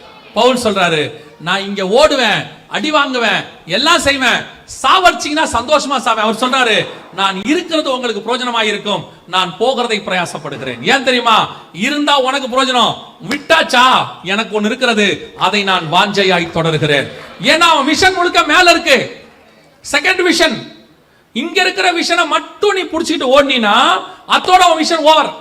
அது நிறைவேறின உடனே நீ உட்கார்ந்துருவ. அதுக்கப்புறம் உங்க ஆவிக்குரிய வாழ்க்கை செத்து போயிடும். ஏன்னா ஆக்டிவா இருக்காது. நான் சொல்றது உங்களுக்கு புரியுதா? கவனிங்க. நோவாவுக்கு 2 விஷன். ஒன்னு, பேழையை கட்டிட்டார், ஜலப்பிரளயம் வந்துச்சு, காப்பாத்திட்டார், வேலை முடிஞ்சிச்சு. இப்போ டோர் ஓபன் ஆயிடுச்சு, எல்லாம் வெளியே வந்தாச்சு, முடிஞ்சிருச்சு. இப்போ நோவாவை பொறுத்த வரைக்கும் 2வது விஷன் என்னன்னு அவருக்கு ஓபன் ஆக மாட்டேங்குது. ஆனா கர்த்தர் சொல்றாரு அவகிட்ட, நோவாவையும் 9ஆம் அதிகாரம் ஆதியாகமத்தின் புத்தகம் 1-2 வசனங்களை வாசிங்க. நோவாவையும் அவன் குமாரரையும் ஆசீர்வதித்து, நீங்கள் பலுகி பெருகி பூமியை நிரப்புங்கள், உங்களை பற்றிய பயமும் அச்சமும் பூமியில் உள்ள சகல மிருகங்களுக்கும் ஆகாயத்தில் உள்ள சகல பறவைகளுக்கும் உண்டாயிருக்கும். பூமியிலே நடமாடுகிற யாவும் சமுத்திரத்தின் மச்சங்கள் யாவும் உங்களுக்கு கையளிக்கப்பட்டன. நல்லா கவனிங்க. 2வது விஷயம் அதுல ஒண்ணு இருக்கு. உங்களுக்கு ஓபன் ஆகுதான் மட்டும் பாருங்க, அதுல இருக்கிறது உங்களுக்கு புரியுதான்னு மட்டும் பாருங்க. இந்த விஷன் ஏனோக்குக்கு இருந்துச்சு, நோவாவுக்கும் இருக்கு. பட் நோவா புரிஞ்சிக்காம இருக்காரு. இப்ப நான் அந்த சொல்ற வசனத்தை வாசிங்க, உங்களுக்கு புரியுதான்னு மட்டும் பாருங்க.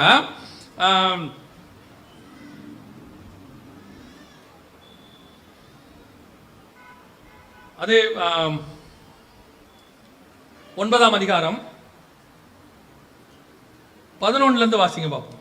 இனி மாம்சமானவைகள் எல்லாம் ஜலப்பிரளயத்தினால் சங்கரிக்கப்படுவதில்லை என்றும், பூமியை அழிக்க இனி ஜலப்பிரளயம் உண்டாவதில்லை என்றும் உங்களோட என் உடன்படிக்கையை ஏற்படுத்துகிறேன் என்றார்.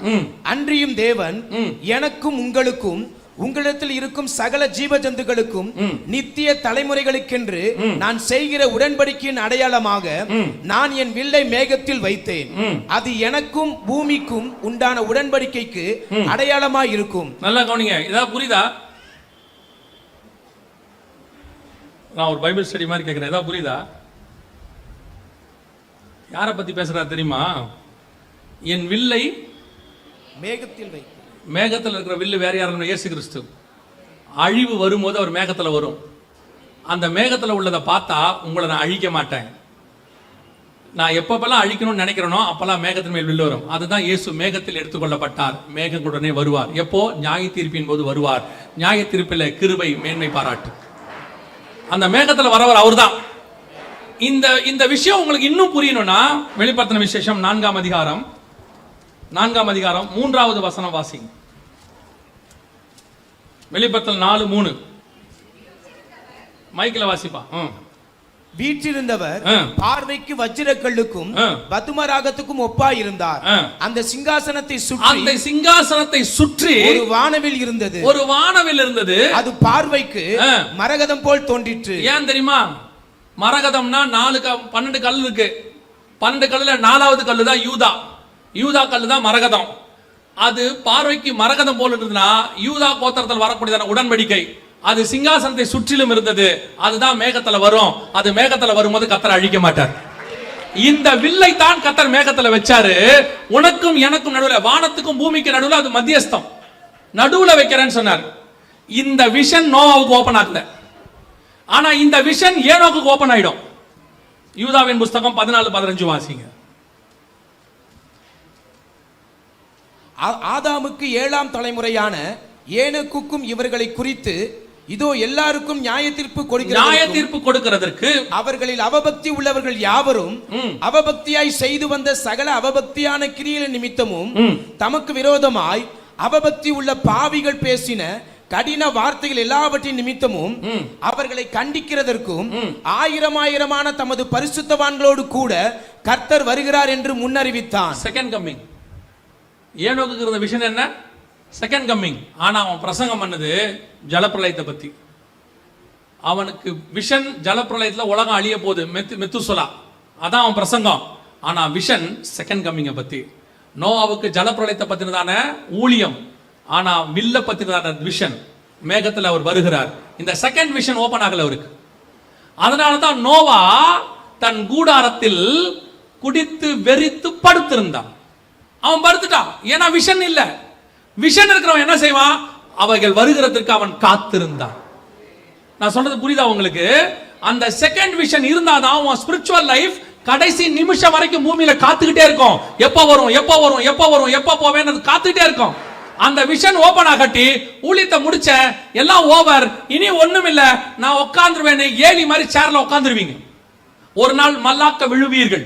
இதத்தான் நோவா குடித்து வெறித்து கூடாரத்தில் படுத்திருந்தான். படுத்தாச்சு.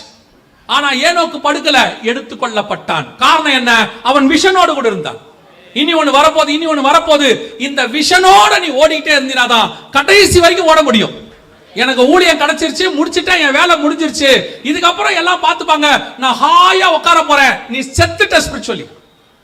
அந்த விஷன் உனக்குள்ள ஓடிட்டே இருக்கணும். எப்ப இயேசுவை பார்ப்பேன், எப்ப வருக வரும், எப்ப என் ஓட்டம் அங்க போய் முடியும். நீங்க நல்லா கவனிச்சு பாருங்க, எந்த பரிசுத்தவானோ செத்தான் இருக்காது. புதிய ஏற்பாட்டுல நித்திரை அடைந்தான் தான் இருக்குமே ஒழிய செத்தான் இருக்காது. பழைய ஏற்பாட்டுல அத்தனை பேர் மரித்தான் இருக்கும். காரணம் என்ன தெரியுமா? அவன் விஷன் முடிஞ்சிருச்சு, அவ்வளவுதான், அதுக்கப்புறம் ஒண்ணும் இல்ல. ஆனால் ஆபிரகாமை பத்தி கர்த்தர் சொல்வாரு, அவன் ஜீவனுள்ளோர் தேசத்தில் இருக்கிறவன். உங்களுக்கும் எனக்கும் அதுதான் கர்த்தர் சொல்றார், நீ பார்க்கிறதை நான் உனக்கு தருவேன். உன் விஷன் எதுவா இருக்குது? நீங்க எதை பார்க்கறீங்க? இங்கேயே பார்த்துக்கிட்டு இருக்கிறோம். இதுவும் கிடைக்குது, கிடைக்காமலாம் இல்ல. என்ன கிடைக்காம இருந்துச்சு? இங்க நம்ம என்ன ஆசைப்பட்டோமோ அது கிடைக்குது. ஏதோ ஒரு நாள் கிடைக்குது. 50ல கிடைக்குதோ, 40ல கிடைக்குதோ, 60ல கிடைக்குதோ, இல்ல உங்க பையனுக்கு கிடைக்குதோ. சொல்லுவாங்க, அவங்க அப்பா நீதிமானா இருந்தாருங்க, அவன் நிமித்த கர்த்தர் பிள்ளை ஆசீர்வதிச்சாரு, நல்ல வீட்டுல இருக்கிறான், கிடைச்சிருச்சு, அவன் சந்ததிக்கு கிடைச்சிருச்சு. ஆனா இதானா? இது அல்ல. வாசிங்க 1 கொரிந்தியர்ல 2ஆம் அதிகாரத்துல அழகான ஒரு காரியத்தை அவர் சொல்றாரு பாருங்க. 2 கொரிந்தியர் 19 வாசிங்க பார்ப்போம். 2ஆம் அதிகாரம். நமக்கு நியமிக்கப்பட்டவைகளை நம் கண்கள், 2ஆம் அதிகாரம் 1 கொரிந்தியர் 2ஆம் அதிகாரம் 10வது வசனம் வாசிங்க. 9-10 வாசிங்க. எழுதியிருக்கிறபடி தேவன் தம்மில் அன்பு கூறுகிறவர்களுக்கு ஆயத்தம் பண்ணினவைகளை. நல்ல கவனிங்க, இதுதான் சொல்றேன் செகண்ட் விஷன். இதான் 2வது தரிசனம். எழுதி இருக்கிறபடி தேவன் தம்மில் அன்பு கூறுகிறவர்களுக்கு ஆயத்தம் பண்ணினவைகளை. ஆயத்தம் பண்ணினவைகளை ரெடியா இருக்காங்க.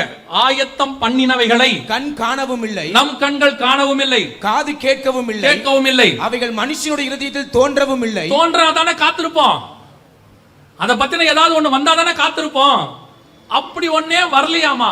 ஆனால் நமக்கோ தேவன் அவைகளை தமது ஆவியினாலே வெளிப்படுத்தினார். ஆனால் தேவன் அவைகளை தமது ஆவியினாலே வெளிப்படுத்தினார். யாருக்கு?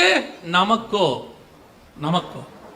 அப்போ இந்த வெளிப்பாடு உனக்கு வரணும். எது வரணும் உங்களுக்கு தெரியுமா? எனக்கு ஒன்று வச்சிருக்கிறார் ஆண்டவர், ஆயத்தம் பண்ணி வச்சிருக்காரு. என் ஓட்டம் அங்கத்தான் முடியும், என் ஓட்டம் அங்கத்தான் முடியும். அதத்தான் சாரணமராஜா அழகா சொல்வாங்க, எந்த ஓட்டம் ஜெயத்துடன் முடியும், அந்த நாடு சுதந்திரிப்பேன். நான் இங்க செத்துட்டு வர வரைக்கும் காத்திருப்பேன். அந்த அம்மா குடிக்க மாட்டாங்க, அந்த அம்மா அப்படி முடிப்பாங்க. எந்த ஓட்டம் ஜெயத்துடன் முடியும், அந்த நாடு நான் சுதந்திரிப்பேன். அதுலதான் போய் என் ஓட்டம் முடியுங்கிறாங்க. இப்போ உங்க விஷன், என் விஷன், ஃபர்ஸ்ட் விஷன் இருக்கு உங்களுக்கு. நல்ல ஆவிக்குரிய வாழ்க்கை வாழணும். நல்ல கவனிங்க, லோத்து நீதிமான் தான், மாற்று கருத்தே இல்ல. பைபிளே சொல்லுது நீதிமானாகிய லோத்து அப்படின்னு சொல்லுது. லோத்து நீதிமான் தான். ஆனால் அது பாவம்னு அவனுக்கு தெரியுது. சோதம் என்பது பாவம். 2வது, அது உள்ள நம்ம இருக்க கூடாதுன்னு அவனுக்கு தெரியுது. அதனால தான் அவர் எங்க போய் உட்கார்ந்துக்கிட்டாரு? சோதோமின் வாசல்ல. 3வது, அந்த பாவத்துல நம்ம கலந்துர கூடாதுன்னு யாரோட என்ன பண்ணல? அவர் சேரல. ஆனா அவருக்கு இல்லாத ஒரு விஷயம் என்ன தெரியுமா? நாளைக்கு சோதம் அழிய போகுதுன்னு அவருக்கு தெரியாது. அவருக்கு என்ன தெரியாது? ஏனோக்குக்கு தெரியும் கர்த்தர் நியாயம் தீர்க்க போகிறார். நான் சொல்றது உங்களுக்கு புரியுதா? ஏனோக்குக்கு தெரியும் கர்த்தர் என்ன செய்ய போறாரு? நியாயம் தீர்க்க போகிறார். அதனாலேயே அவர் தேவனோடு கூட சஞ்சரித்தார், காணப்படாமல் போனார். ஆனா லோத்துக்கு நீதிமான் தான், பாவம் செய்யாதவன் தான், பாவம் செய்ய கூடாதுன்னு அவனுக்கு தெரியுது. ஆனால் அடுத்து வரக்கூடியதான நியாய தீர்ப்பு என்னன்னு அவனுக்கு தெரியல. அவர் சோதோம்ல போய் உட்கார்ந்துக்கிட்டார் வாசல்ல. மறுநாள் அழிய போது, அன்னைக்கு நைட் அழிய போது, அது தெரியல. அதனுடைய டிராபேக் என்ன தெரியுமா? இப்போ நியாய தீர்ப்பு செய்யற 2 பேர் வந்துட்டாங்க. இப்போ அவங்க சொல்றாங்க, நைட் அழிய போதுன்னு இவர் போய் யாரையாவது கூட்டு வான்றாரு. 2 மருமகனை கூப்பிடுறாரு. 2 பேரை இவரை என்ன பண்ணா? பரியாசம் பண்ணினா. அப்படின்னா என்ன அர்த்தம்? இவருக்கு அந்த விஷன் இல்ல, இருந்திருந்தா அதை அவன் மருமகனுக்கு அவர் சொல்லியிருப்பாரு. இந்த சோதோம் ஒரு நாள் நிச்சயம் அழியும், கர்த்தர் கொண்டு வருவாரு, அந்த அழிவிலிருந்து நம்ம தப்பிக்கணும்பா, அந்த அழிவு வரணும், நம்ம தப்பிச்சு வெளியே போயிடணும்னு இவருக்கு அந்த விஷன் இருந்திருந்தாதான் இவர் மருமகன்ட்ட சொல்லியிருப்பாரு. நோவாவுக்கு அந்த விஷன் இருந்துச்சு, மருமகள்கள் உள்ளே போயிருச்சு. லோத்துக்கு அந்த விஷன் இல்ல, மருமகன் வெளியே வரல. புரியுதா உங்களுக்கு? இந்த செகண்ட் விஷன் இருக்கணும். அதுக்கு தான் சொல்றேன், இனி வரக்கூடியதான பத்தின விஷன் இருக்கணும். இன்னைக்கு சபைக்கு இப்பத்தி விஷன் இருக்கு. பரிசுத்தமா இருக்கணும், உண்மையா இருக்கணும், நீதியா இருக்கணும், பாவம் செய்யக்கூடாது, அவங்களுக்கு நல்லது செய்யணும், நம்ம தான தர்மம் பண்ணணும். கரெக்ட், இது ஃபர்ஸ்ட் விஷன். உனக்கு 2வது விஷன் இருக்கா? எப்ப வேணாலும் கர்த்தர் வருவார், எப்ப வேணாலும் நியாய தீர்ப்பு நடக்கும். கர்த்தருடைய நாள் இரவிலே திருடன் வருகிற விதமாய் வரும். ஆனா நீங்க என்ன சொல்றீங்க? அது வரும், இப்போலாம் சான்ஸ் இல்ல, இன்னும் எவ்வளவோ காரியம் இருக்கு. லோத்து நீதிமான் தான், ஆனா இன்னைக்கு வரும்னு அவனுக்கு தெரியாது. இன்னைக்கு வரும்னு தெரியாததுனால அவன் குடும்பத்தையும் அவன் ஆயத்த பண்ணல. லோத்துவின் மனைவி ஆயத்தப்படல. இயேசு சொல்றாரு, லோத்துவின் மனைவியை நினைத்துக் கொள்ளுங்கள், அவள் திரும்பி பார்த்து. ஆண்டவர் சொல்றாரு, வயலில் இருக்கிறவன் திரும்பாது இருக்க கடவன். அப்படின்னா என்ன அர்த்தம்?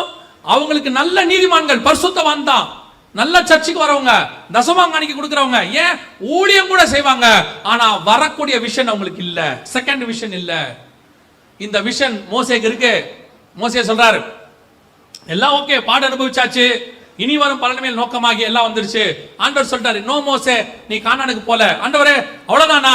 ஆனா உபாகமத்துல சொல்றாரு, நான் கடந்து போய் அந்த நல்ல தேசத்தையும் அந்த நல்ல மலையையும் லீபனானையும் பார்க்க ஆவலாய் இருந்தேன்.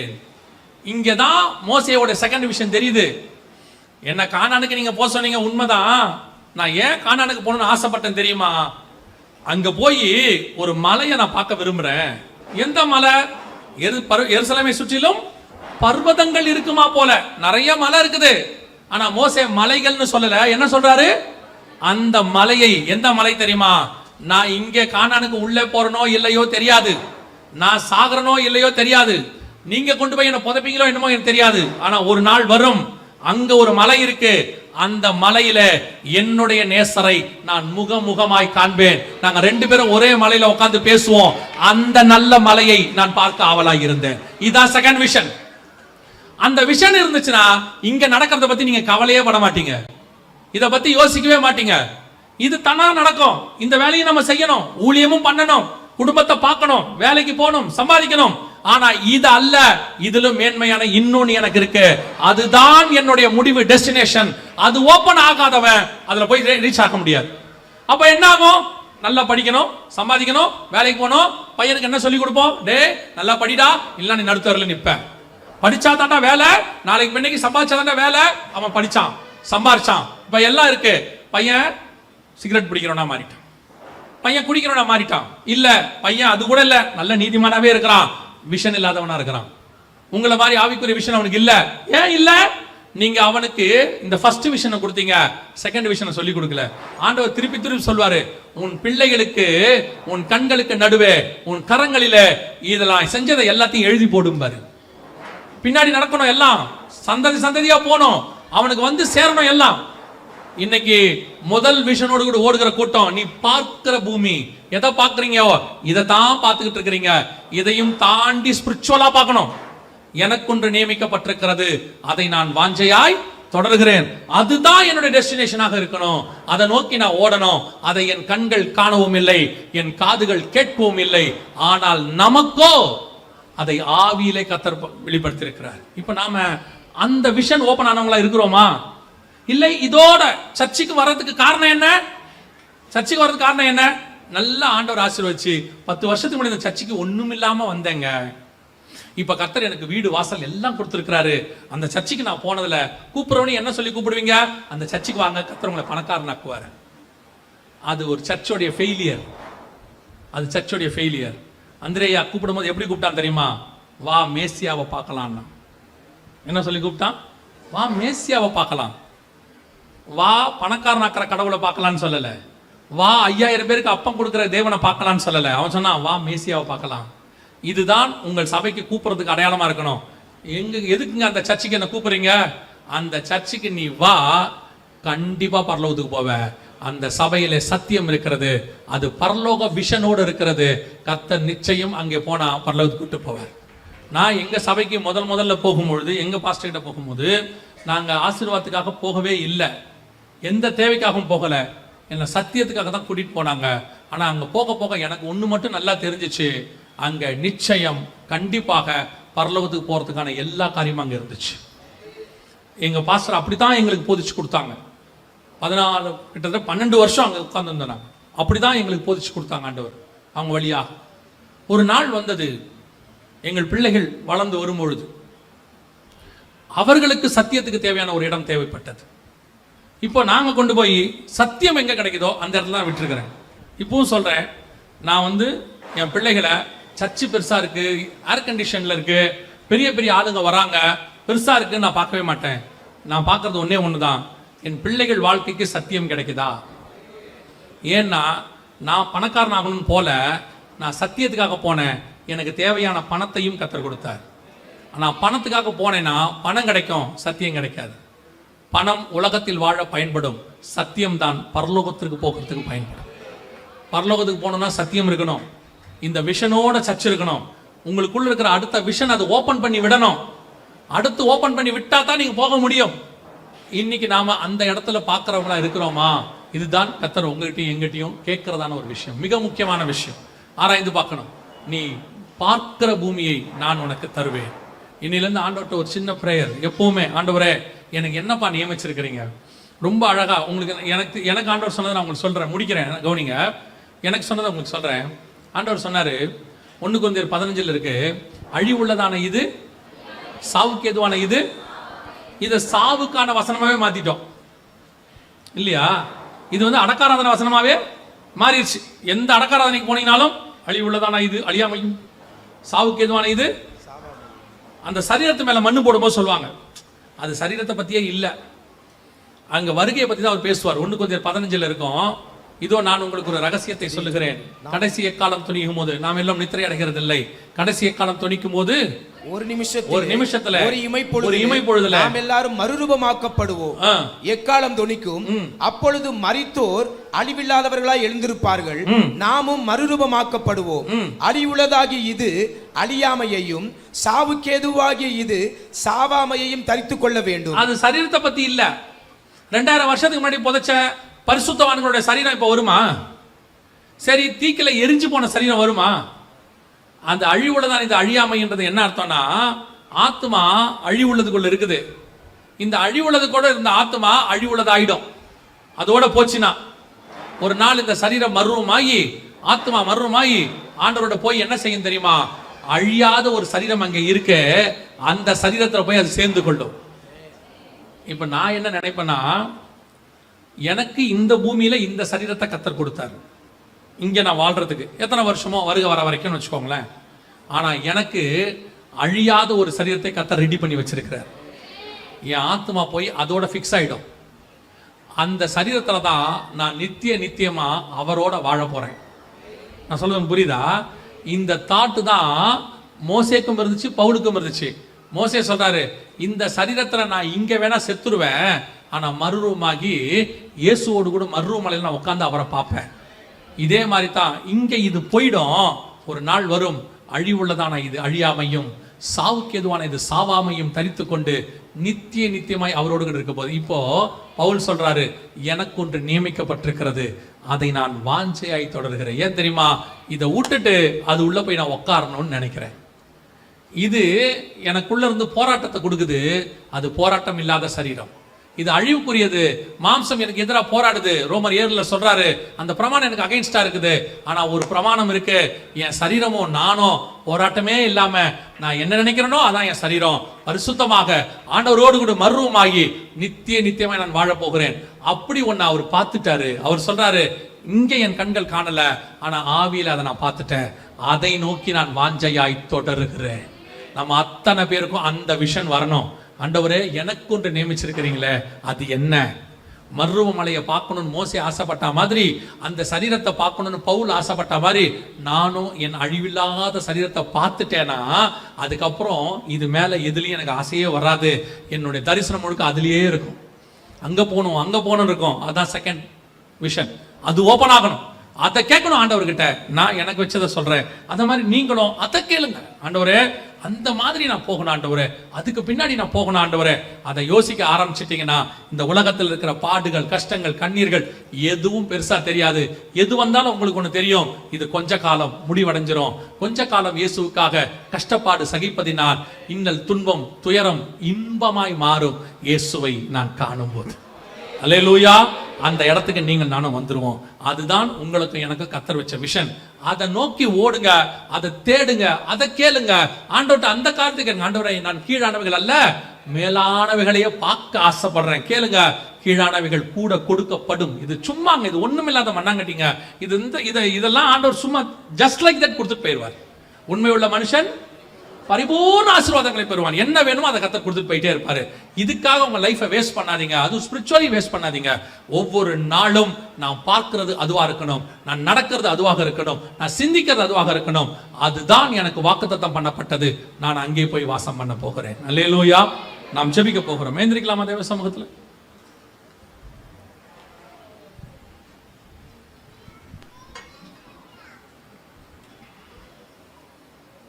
எல்லாம் கண்களை மூடுவோம். ஒரு 5 நிமிஷம் மாத்திரம் உங்களை ஆராய்ந்து பாருங்க. கொஞ்சம் இந்த பூமிக்குரியதெல்லாம் விட்டுட்டு ஒரு 5 நிமிஷம், ஆண்டவரே, எனக்கு என்னதான் வச்சிருக்கிறீங்க? அதை கொடுக்கறதுக்காக தான் நீங்க பூமிக்கு வந்தீங்க. நீங்க சிலுவைக்கு போகாம அது எனக்கு கிடைக்காதுன்றதுனால தான் நீங்க சிலுவை எடுத்துக்கிட்டீங்க. நீங்க மரணம் அடையாம நான் அந்த மர்மமாக முடியாதுங்கிறதுக்காக தான் நீங்க மரணமே அடைச்சிங்க. நீங்க உயிர் தெழாம நான் உயிர் தெழவே முடியாதுங்கிறதுக்காக தான் நீங்க உயிர் தெழுதலுக்கே வந்தீங்க. இவ்வளோ கஷ்டப்பட்டு என்ன ஒரு இடத்துக்கு நீங்க கூட்டிட்டு போறீங்களே, அந்த இடத்தை எனக்கு காட்டுங்க. இவ்வளோ பாடு அனுபவிச்சு எனக்கு ஒண்ணு நியமிச்சிங்களே, அதை எனக்கு காட்டுங்க. என் ஆசையெல்லாம் அதுவா இருக்கட்டும், என் வாஞ்சையெல்லாம் அதுவா இருக்கட்டும். இந்த கீழானவைகளை நான் நேசிச்சு ஓடினது போதும். அப்படி சொல்லி பாருங்க. நான் கிறிஸ்துவினுடைய ஸ்தானாதிபதியாய் சொல்லுகிறேன், நீ அதை நோக்கி ஓடு. பூமிக்குரியது என்னவோ அது தானாய் வரும். நீங்க ஆசைப்பட்டதெல்லாம் மறந்து பாருங்க. அதெல்லாம் உன் காலுக்கு கீழே கொண்டு வந்து கொட்டுவதற்கு கர்த்தர் வல்லமை உள்ளவராய் இருக்கிறார். அதுக்கப்புறம் நீங்க விருப்பம் கூட பட மாட்டீங்க. அது மேல ஆசையெல்லாம் இருக்காது. என் ஆசையெல்லாம் நீர்தானே, என் தேவையெல்லாம் நீர்தானே, அப்படி போயிருவீங்க. உங்க எண்ணம், உங்க சிந்தனை, உங்க விருப்பம் எல்லாம் அதுவாயிரும். என்னப்பா வச்சிருக்கீங்க எனக்கு? எனக்கு நியமிச்சது என்னப்பா? நான் அழிவில்லாததை போய் சுதந்திரிக்க போன அந்த அழியாதது என்னதுப்பா? நான் அதை நான் பார்க்கணும். இங்க இருக்கும் போதே பார்க்கணும். தூரத்திலேயாவது நான் கண்டு அதை பார்க்கணும். ஆபிரகாம் அவருக்கு உண்டானதை பார்த்தாரே, மோசே அவருக்கு உண்டானதை பார்த்தாரே, பவுல் அவருக்கு உண்டானதை பார்த்தாரே. 2 சாமுவேல்ல 7ஆம் அதிகாரத்துல தாவீது சொல்றாரு, வெகு தூரத்தில் நடக்கிற காரியங்களை மனுஷர் பிரகாரமாய் எனக்கு தெரியப்படுத்தினீரே. அதுதான் அந்த மாதிரி ஒரு வாஞ்சை வரணும்.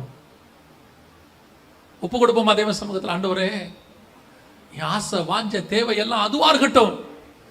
அந்த தேசம்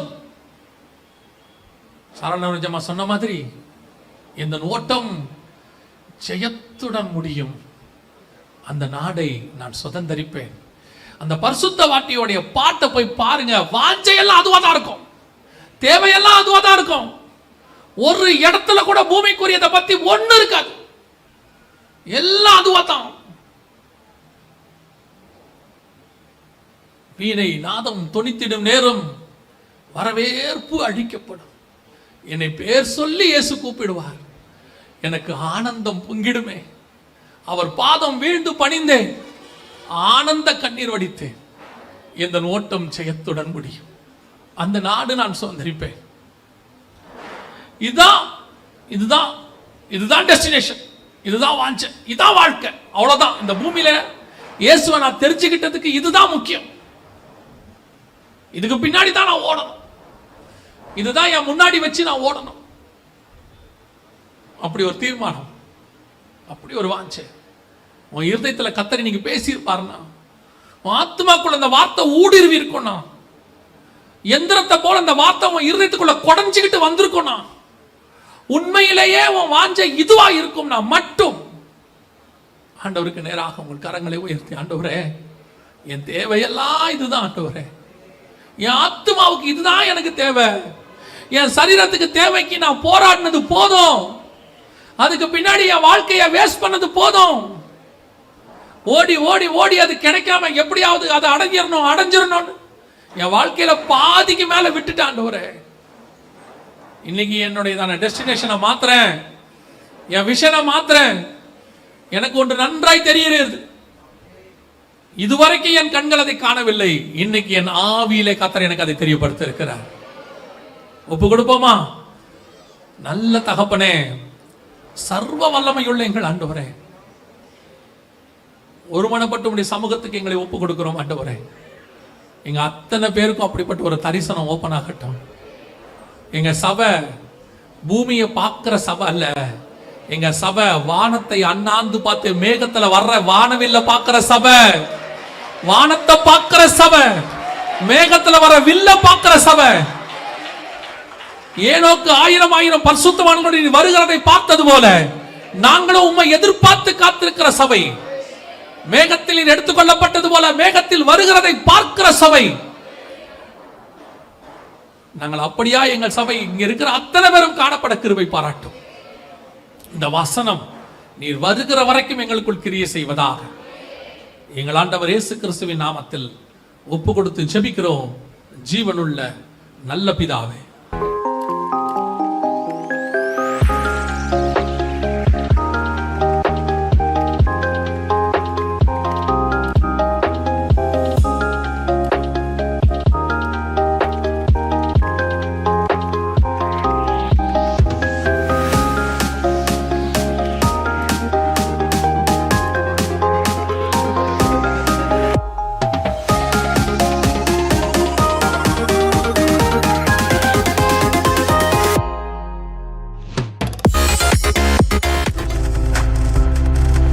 நீங்கள் பார்த்து கொண்டிருப்பது உங்கள் ஜாய் டிவி. உங்கள் துக்கம் சந்தோஷமாய் மாறும்.